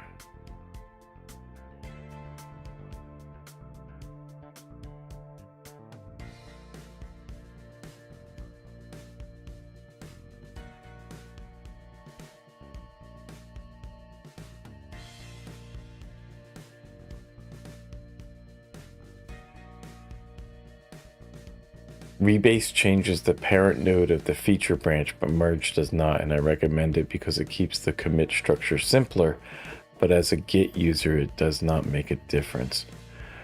Okay, so we can rebase, but how do I actually do a rebase? So if you do rebase and merge, so rebasing,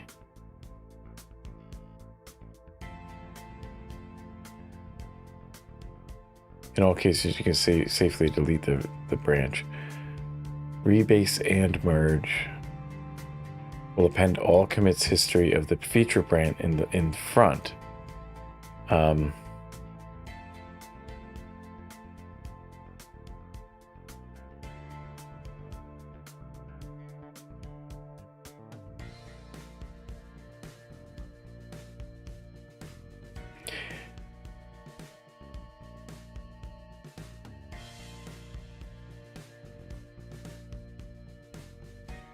Yeah, I don't know if I want that for this case.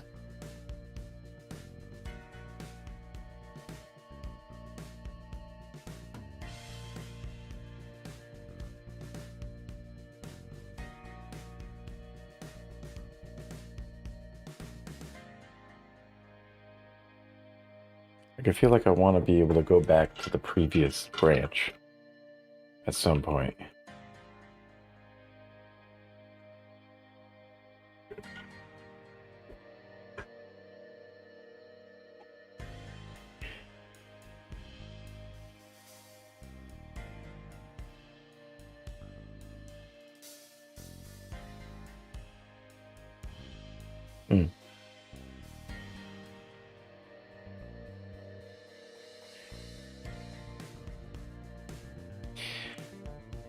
Okay, master branch after a normal merge is this. That there is a normal merging between the two. The rebasing puts the new feature things in front. Okay. Master branch after squash and merge. squash merge. Like, that's kind of what I think I want. I mean,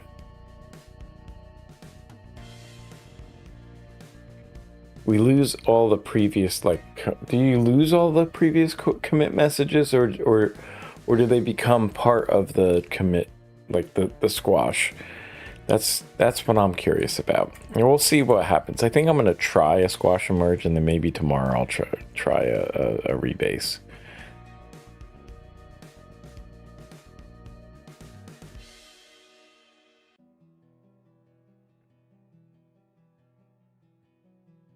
Okay. Yeah, we'll try squash merge.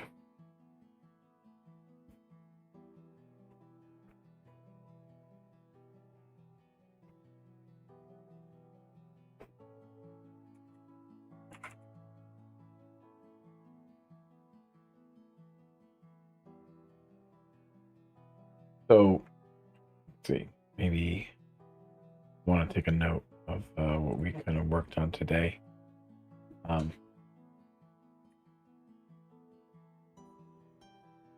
Notes worked on today and some other things. So we looked at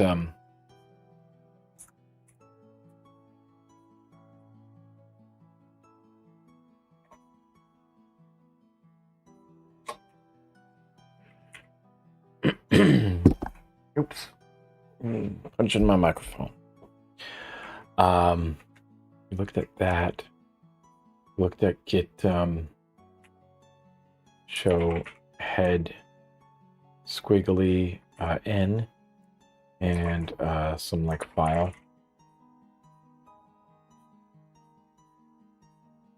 And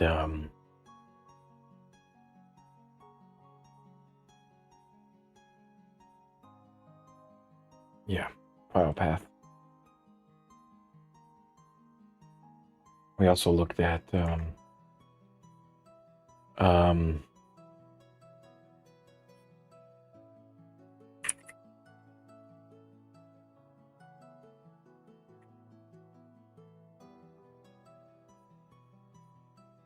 file path.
So what this does, then we can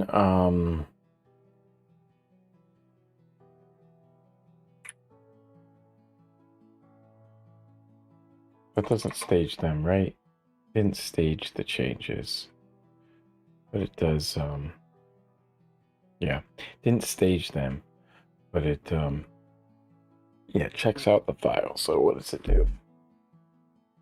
You can say that it, you know, quote, I'm saying loads file from, I'll say specific file from n commits ago, and look at that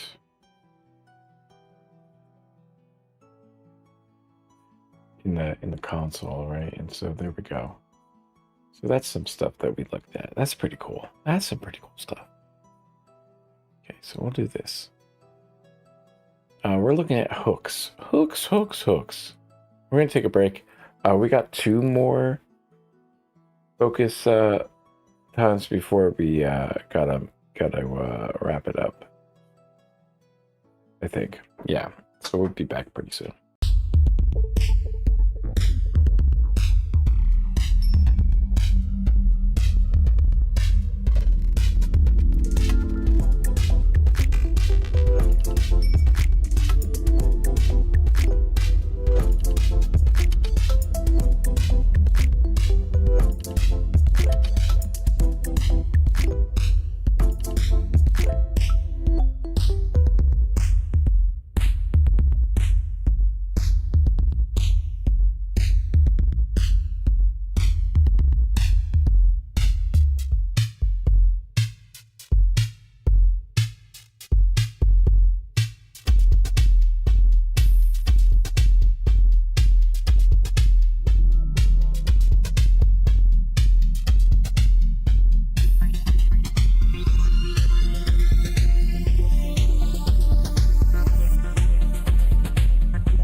I was just checking Blue Sky, and apparently Canvas, the kind of a platform for organizing courses and handling grades and stuff for higher education, was hacked.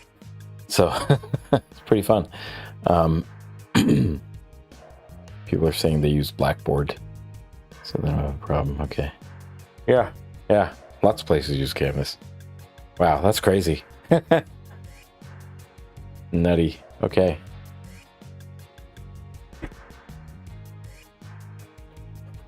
Okay, so let's finish up this little section here. I think what we want to do is I don't have to go after every step. I'm not going to commit after every step. But yeah, so here we are, day 2, with some commits on that branch, and what I'm going to do is squash and commit that whole thing to the other thing. So what that's going to do, what is that going to do? That should be fine. I feel like what it's going to do is it's just going to take the last thing, the state of all of the files at the end, and then just calculate the diff. Yeah. With the main branch. Okay, so what I want to do, we're going to use some state hooks here. Let's see. Keep the app running as we move to the next section using state hooks. So that's an effect hook. An effect hook, you pass in I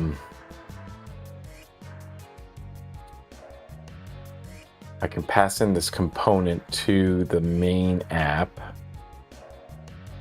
to the app, have it returning this person score thing, and what it's going to do is it's going to run this on load. So when it's activated, right, or loaded,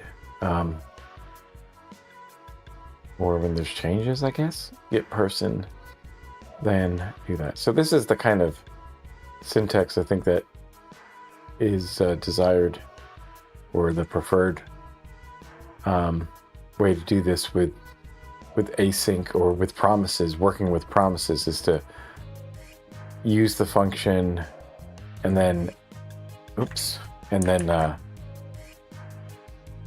use this then method that is available to promises, and then run some code off of that. That's my understanding of it. So I'll definitely refine that there. Oh, look at that. Get person.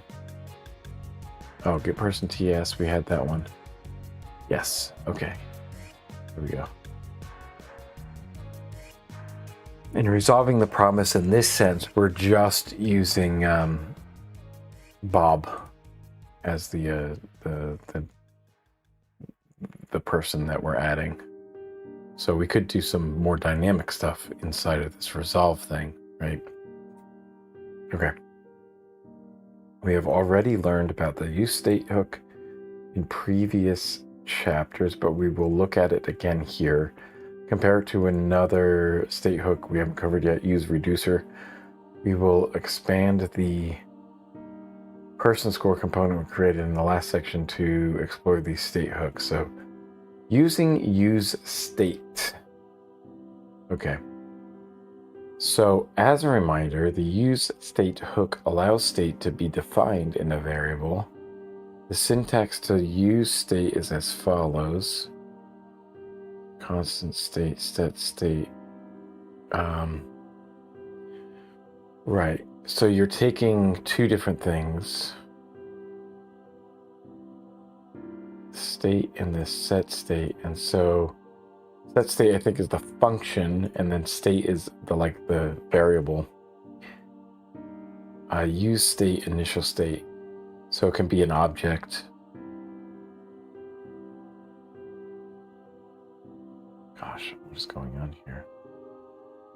So enhance the person score component we created in the last section to store the person's name and state. We also have, okay, yeah, we'll store it in state. We also have state for a score that is incremented, decremented, and reset. Yeah, okay. So we're going to come back to here. Inside of person score, we're going to use both use effect and use state. Get that from React. And now what we're going to do is go into person score and set up the variables that we're going to get when we call use state, which is acting on generics for string and undefined. And that's it for now. That's all you have to set up. So we're going to set up a couple other things. We have set score. That's use state. And then, so I think this is like a default value for score is passing in a number here, and it's going to be score. And then constant loading, set loading, use state, and it's defaults to true, so it's like a default value, I guess, right? And so this use state for the name, which is a string, just a string, not an object or anything like that for the person, because the person is name string. So it's not like a person that we're tracking there. It's the name of the person. So,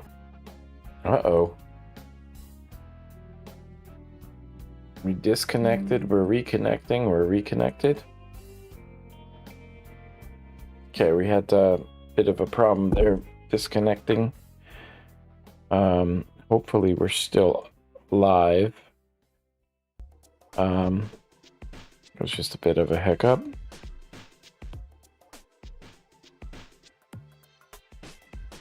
Wish there was a way to do this in the stream manager. Why can't you do that? Like, it's so odd that you can't manage your streams on for YouTube.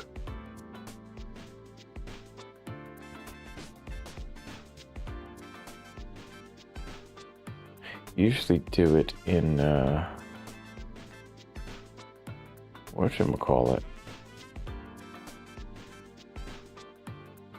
in Studio, but there's no way to do that on the mobile version of Studio.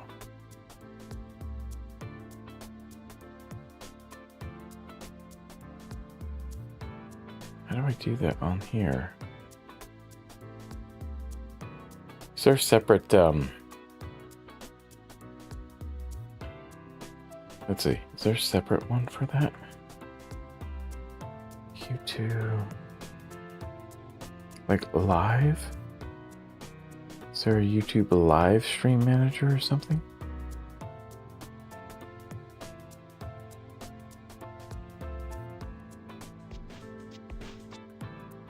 YouTube create. That's not what we're looking for though. You need like stream manager or something.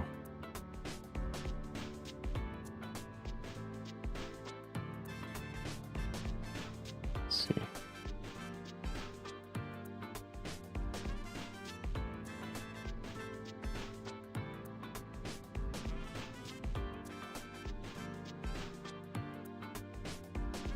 Can you manage it with an Android app?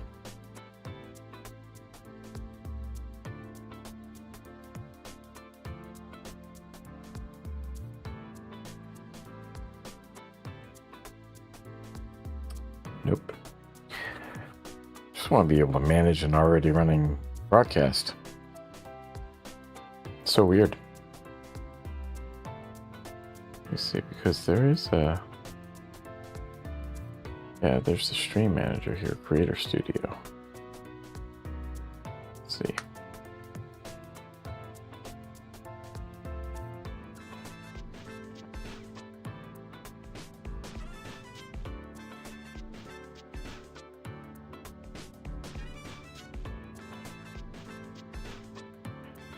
Okay, so we have this get person, then we're gonna do a couple things here. So we're gonna have a different setup here. Oops. There we go. I have it like that. Console person. We're not gonna do that console person thing. What we're gonna do is we're gonna set loading to false, and we're gonna set name. Person.name. Let's save that. Okay. Let's see. How do you manage a live broadcast that's going on right now?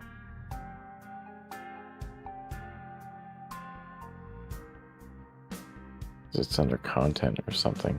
I don't understand why I can't access it on whatchamacallit. Live control room is what they call it. Live control room. YouTube live control room for Android. Twitch has one. Twitch is great for that, right? So then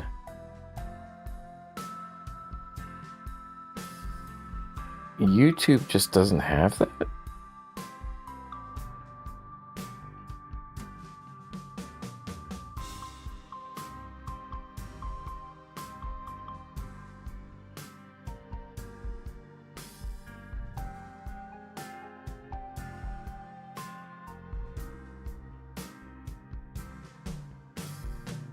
Again, okay.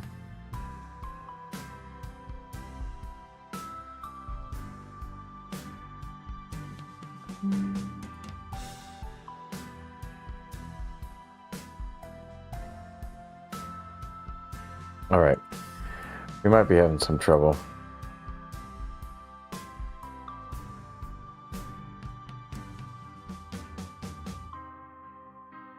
I think it's network trouble or something.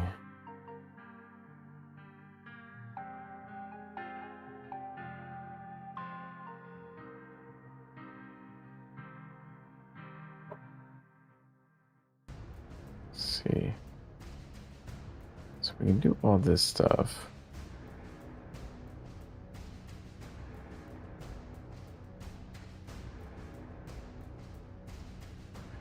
Add a streaming marker. Can create a highlight video from this. That's pretty cool. How does that work? I just create highlight video right here. Can create a highlight from something to something. Oh, that's pretty cool, actually. That is pretty cool. That's not bad. If I had a better computer, I'd be able to run all this stuff. But I'm gonna turn that off for now. Okay, my brain's just going all over the place. So we set up that set name and then set loading for false, and then so it's set to there. So next, add the following if statement between the use effect call and the return call.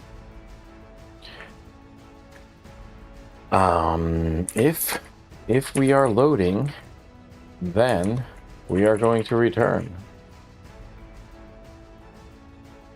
a div that basically just says loading.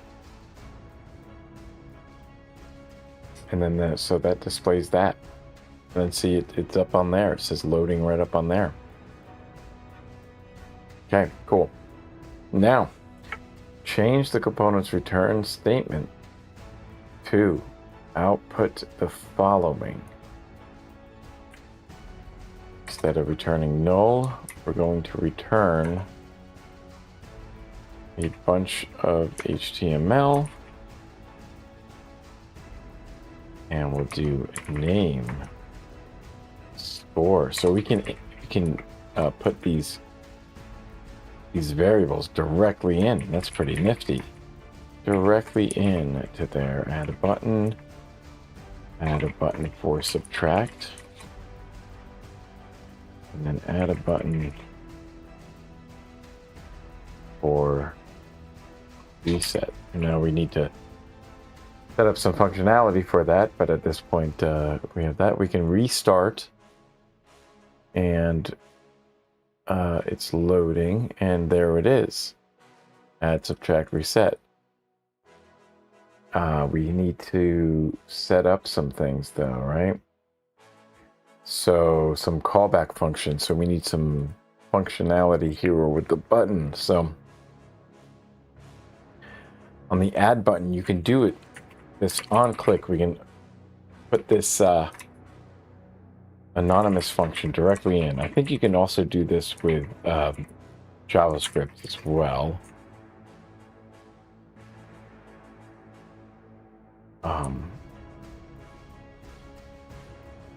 I'm not sure though. Maybe you can't. Maybe you can only refer to it as the name of the function, and then JavaScript handles that from there.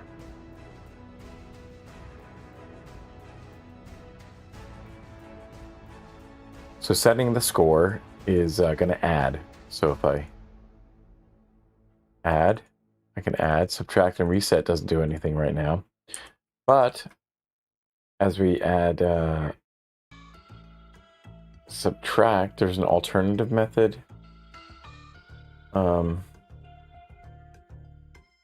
Set score, previous score plus 1.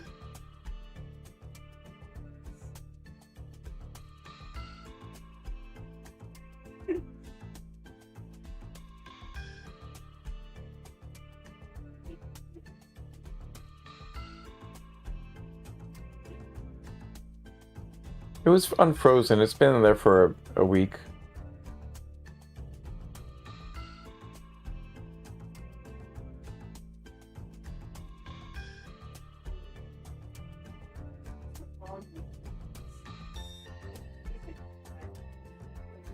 So it's a little harder to read, so we'll stick to our initial method. So set score is using the effect. Oh no, it's using the state. Score plus 1.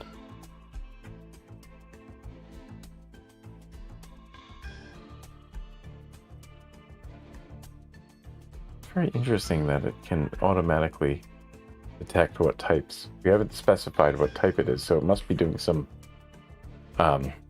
inference there to figure out what it is. On click.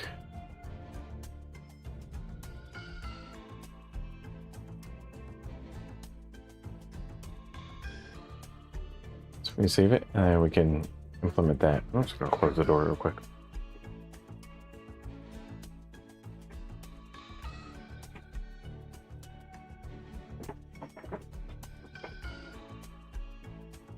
We can subtract, but when we subtract, we go below 0.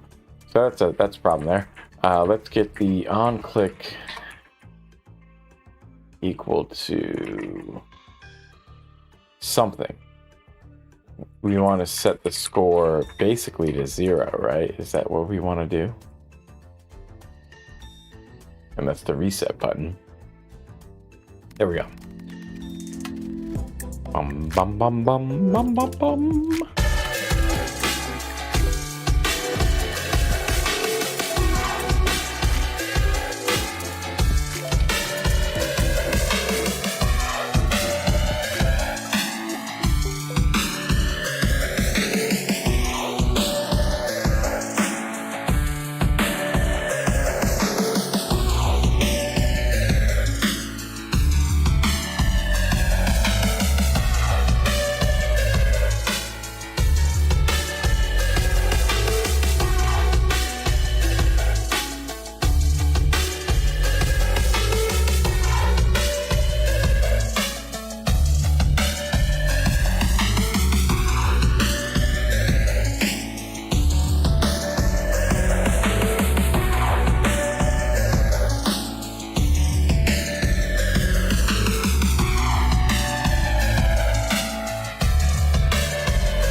finish this up for today. I think we'll just do this one state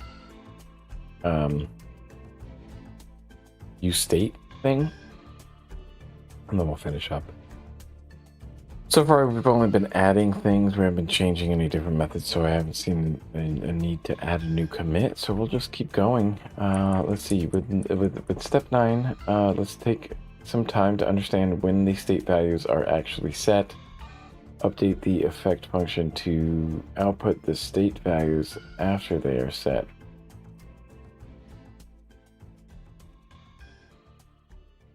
So ESLint highlights missing dependencies loading a name on the use effect call, but ignore it because we'll remove this console log statement at the end. So we're going into which file again? So we're still in this one. We're just going to the use effect, then person set loading, and then adding console log. We're just going to log something to the console. It's going to be the state values. And we'll just say loading and name. And yep, there are some problems here. It's saying that it has missing dependencies loading and name. Include them or remove the dependency array. I don't know what that means, right? So it says ignore them. We would expect false and Bob as the output to the console. So we save that, and then what we have over here, let's look at the console. And then I think on as we restart here, state values are true and undefined, right? So Bob doesn't come back here.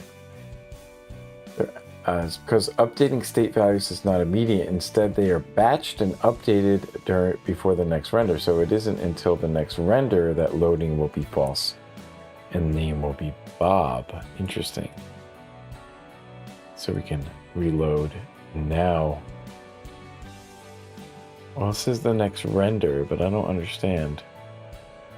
It's like I reloaded. So what does the next render mean? All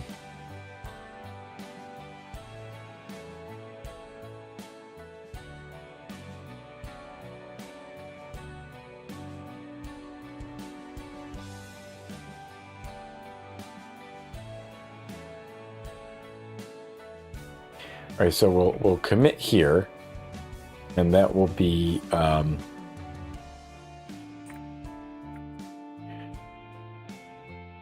whatchamacallit. So we can get rid of this. We don't need this. It's just a way to point out that it doesn't get updated until the next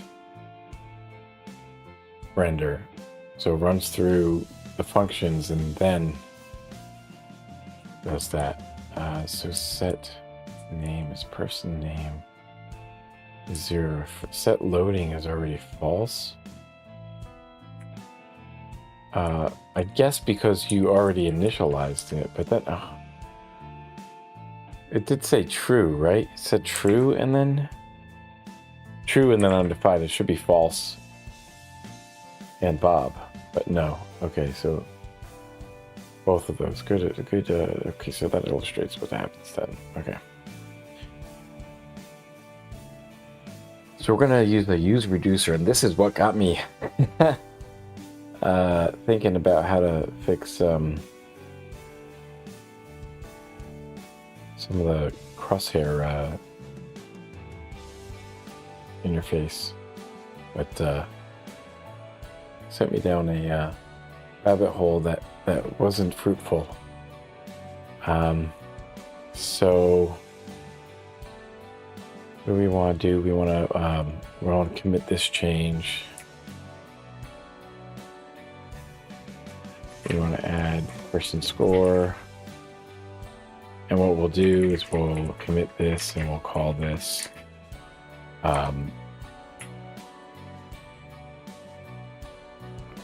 using use state. That's what it was called. We actually have we were tracking yeah, where we were on this, using the ref hook, using state hooks, using the ref hook. That's where we are. Okay.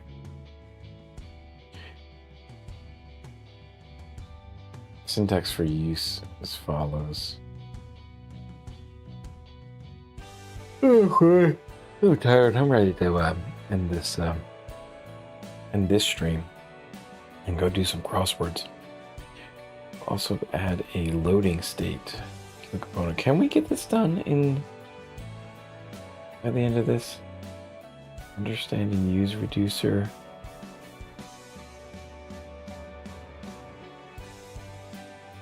Using use reducer. I think we might be able to get through understanding, and then we'll use it tomorrow or some other time. We might come back to it. Yeah, so it's use state, and then so we're on page 86 is where that was. Finished up there. Even say page 87 because that's where we're kind of leaving off. That's what we did, and then that's what we do. Okay. Let's just read through understanding use reducer, and then I'll merge the changes. So I don't think we're going to add anything here. So an alternative, more complex method of managing state, it is used as a reducer function for state changes, which takes in the current state value and returns the new state value. These aren't as frequently used, I've seen, especially in the Crosshair code base, that they don't really use reducer. It's a little more complex. Current state value returns the new state value. So use reducer. So state and dispatch are to get a dispatch function. So you have a reducer and an initial state. A reducer function and an initial state of values. So it could be an object probably. It then returns a tuple containing the current state value and a function to dispatch state changes. The dispatch function takes in an argument that describes the change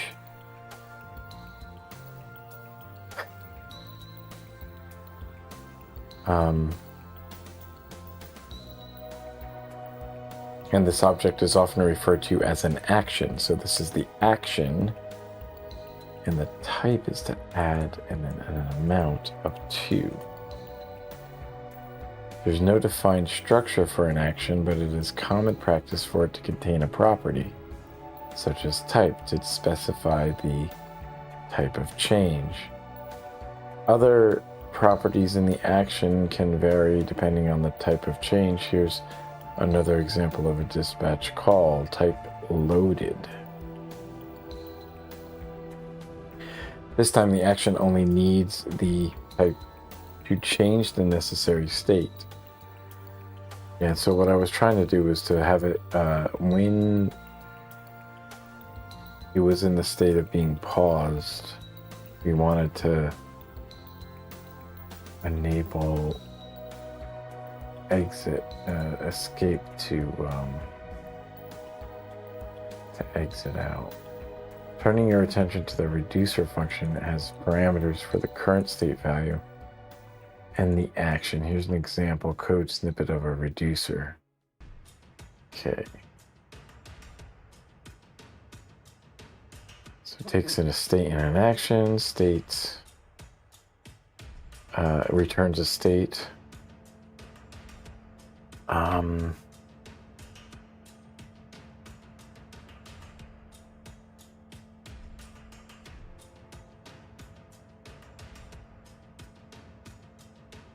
I see. And then a switch on the action type. So if it's add, then you do something.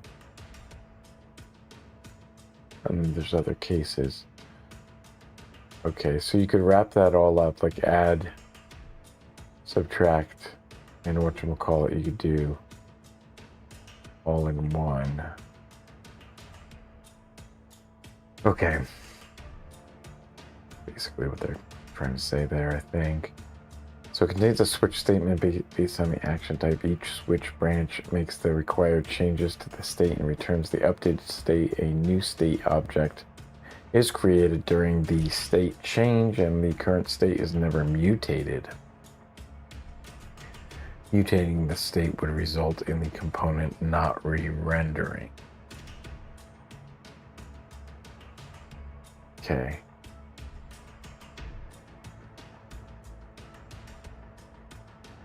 In the preceding code snippet inside the add branch, spread syntax is used on the state variable. The spread syntax copies all the properties from the object after the 3 dots.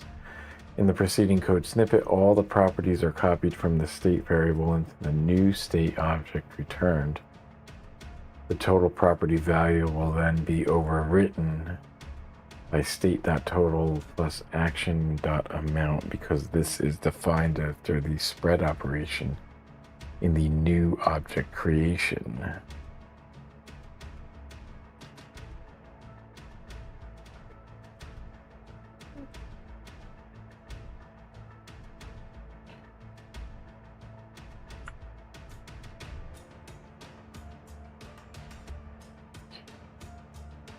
Okay.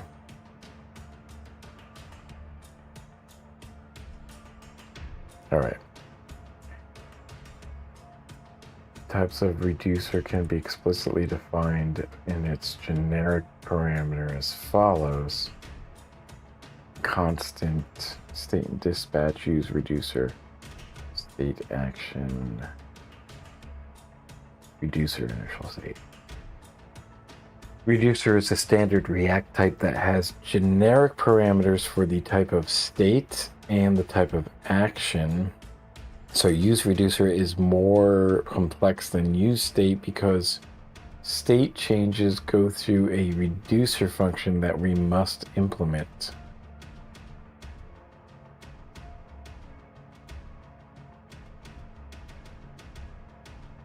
The additional complexity may be worth it in the following cases.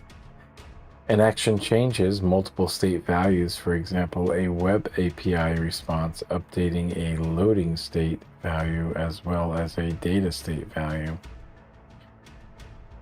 The next state value depends on the previous state value, so the add action in the preceding example is an example of this. Next, we will implement state using reducer. All right, so that's where I'm going to leave off for today. We'll take the last 5 minutes here to make sure that we get this commit message right, or this commit correct here. So we should have nothing to commit. So we're going to switch to main, and then from there, I want. And you can see, oh, wow. Okay, that's still running. We just changed the code. Awesome. Cool. So what we want to do then is to do a get, merge, squash, day 02. And it's doing a fast forward merge. So, and then its status here is that, and then I can just add everything. I can just do source and do star, and that gets that right. So then should have all of the status things, changes to be committed. Oh, everything is added already. Okay. They're all staged already. Okay, cool. So all I have to do is do the commit merge. So what I want to do now is to just do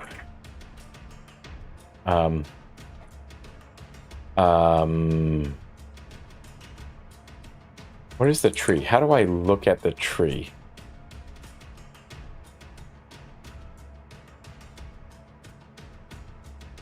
How do I look at the tree again? Is it like get tree or something? I can go on the main. Get MK tree, and I can go from main.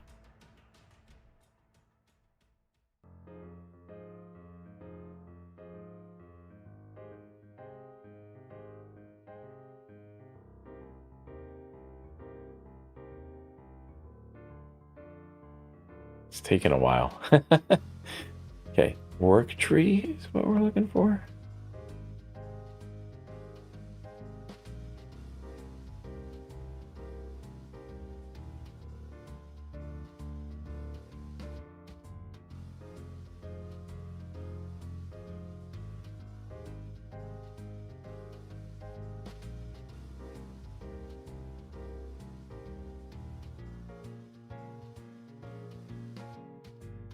Maybe I was expecting something else at the end.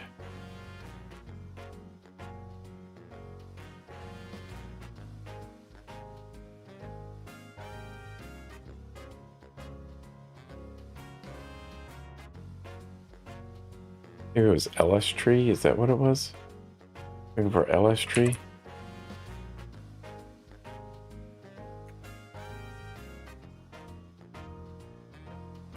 Fatal import. Yeah, so I think it's get LS tree is what it is.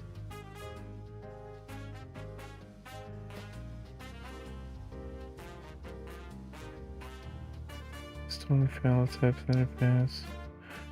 What else do I need? Tree-ish. Path. Tree-ish. So what do I need? ID of a tree-ish. How do I get this? And then what was make tree anyway? MK tree.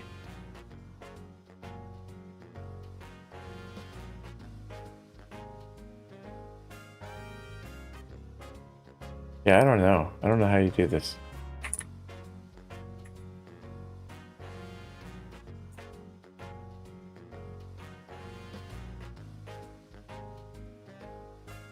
How do you like do like a view of the tree?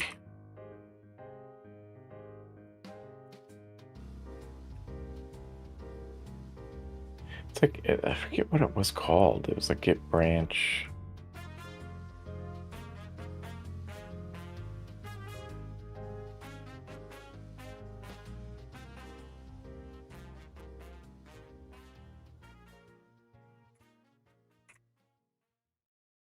Get log tree, I think it was, or something like that.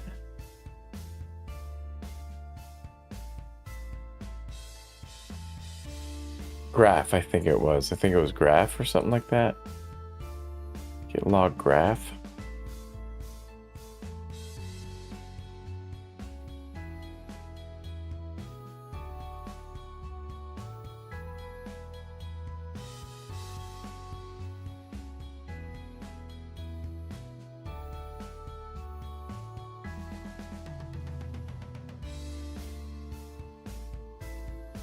Oh, that's what it was. Okay.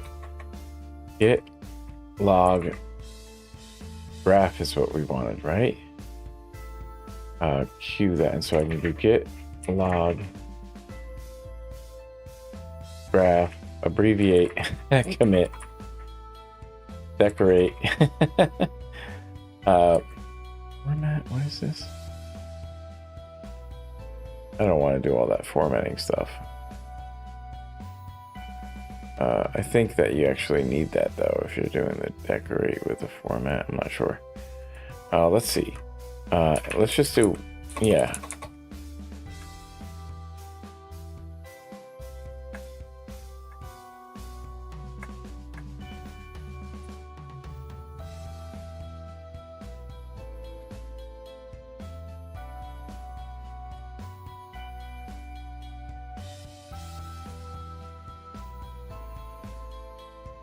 Okay, so that's what it looks like here, but what we can do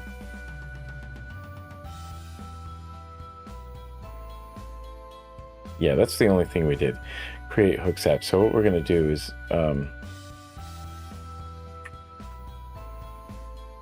create a message. So this is I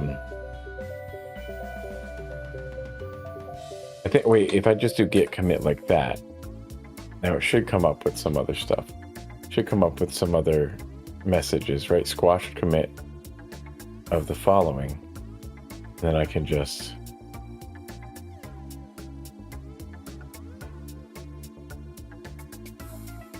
yeah.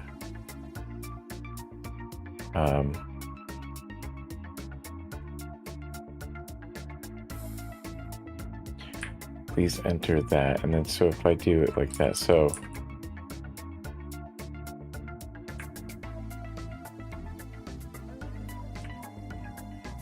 it is a squash commit.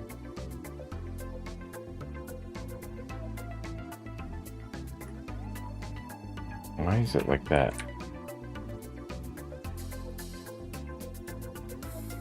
Squash commit for day 2, right? How do I save? Oh gosh, why can't I do this? Why is it in the terminal? It should show something up in the editor. Like it should use Podium for the editor.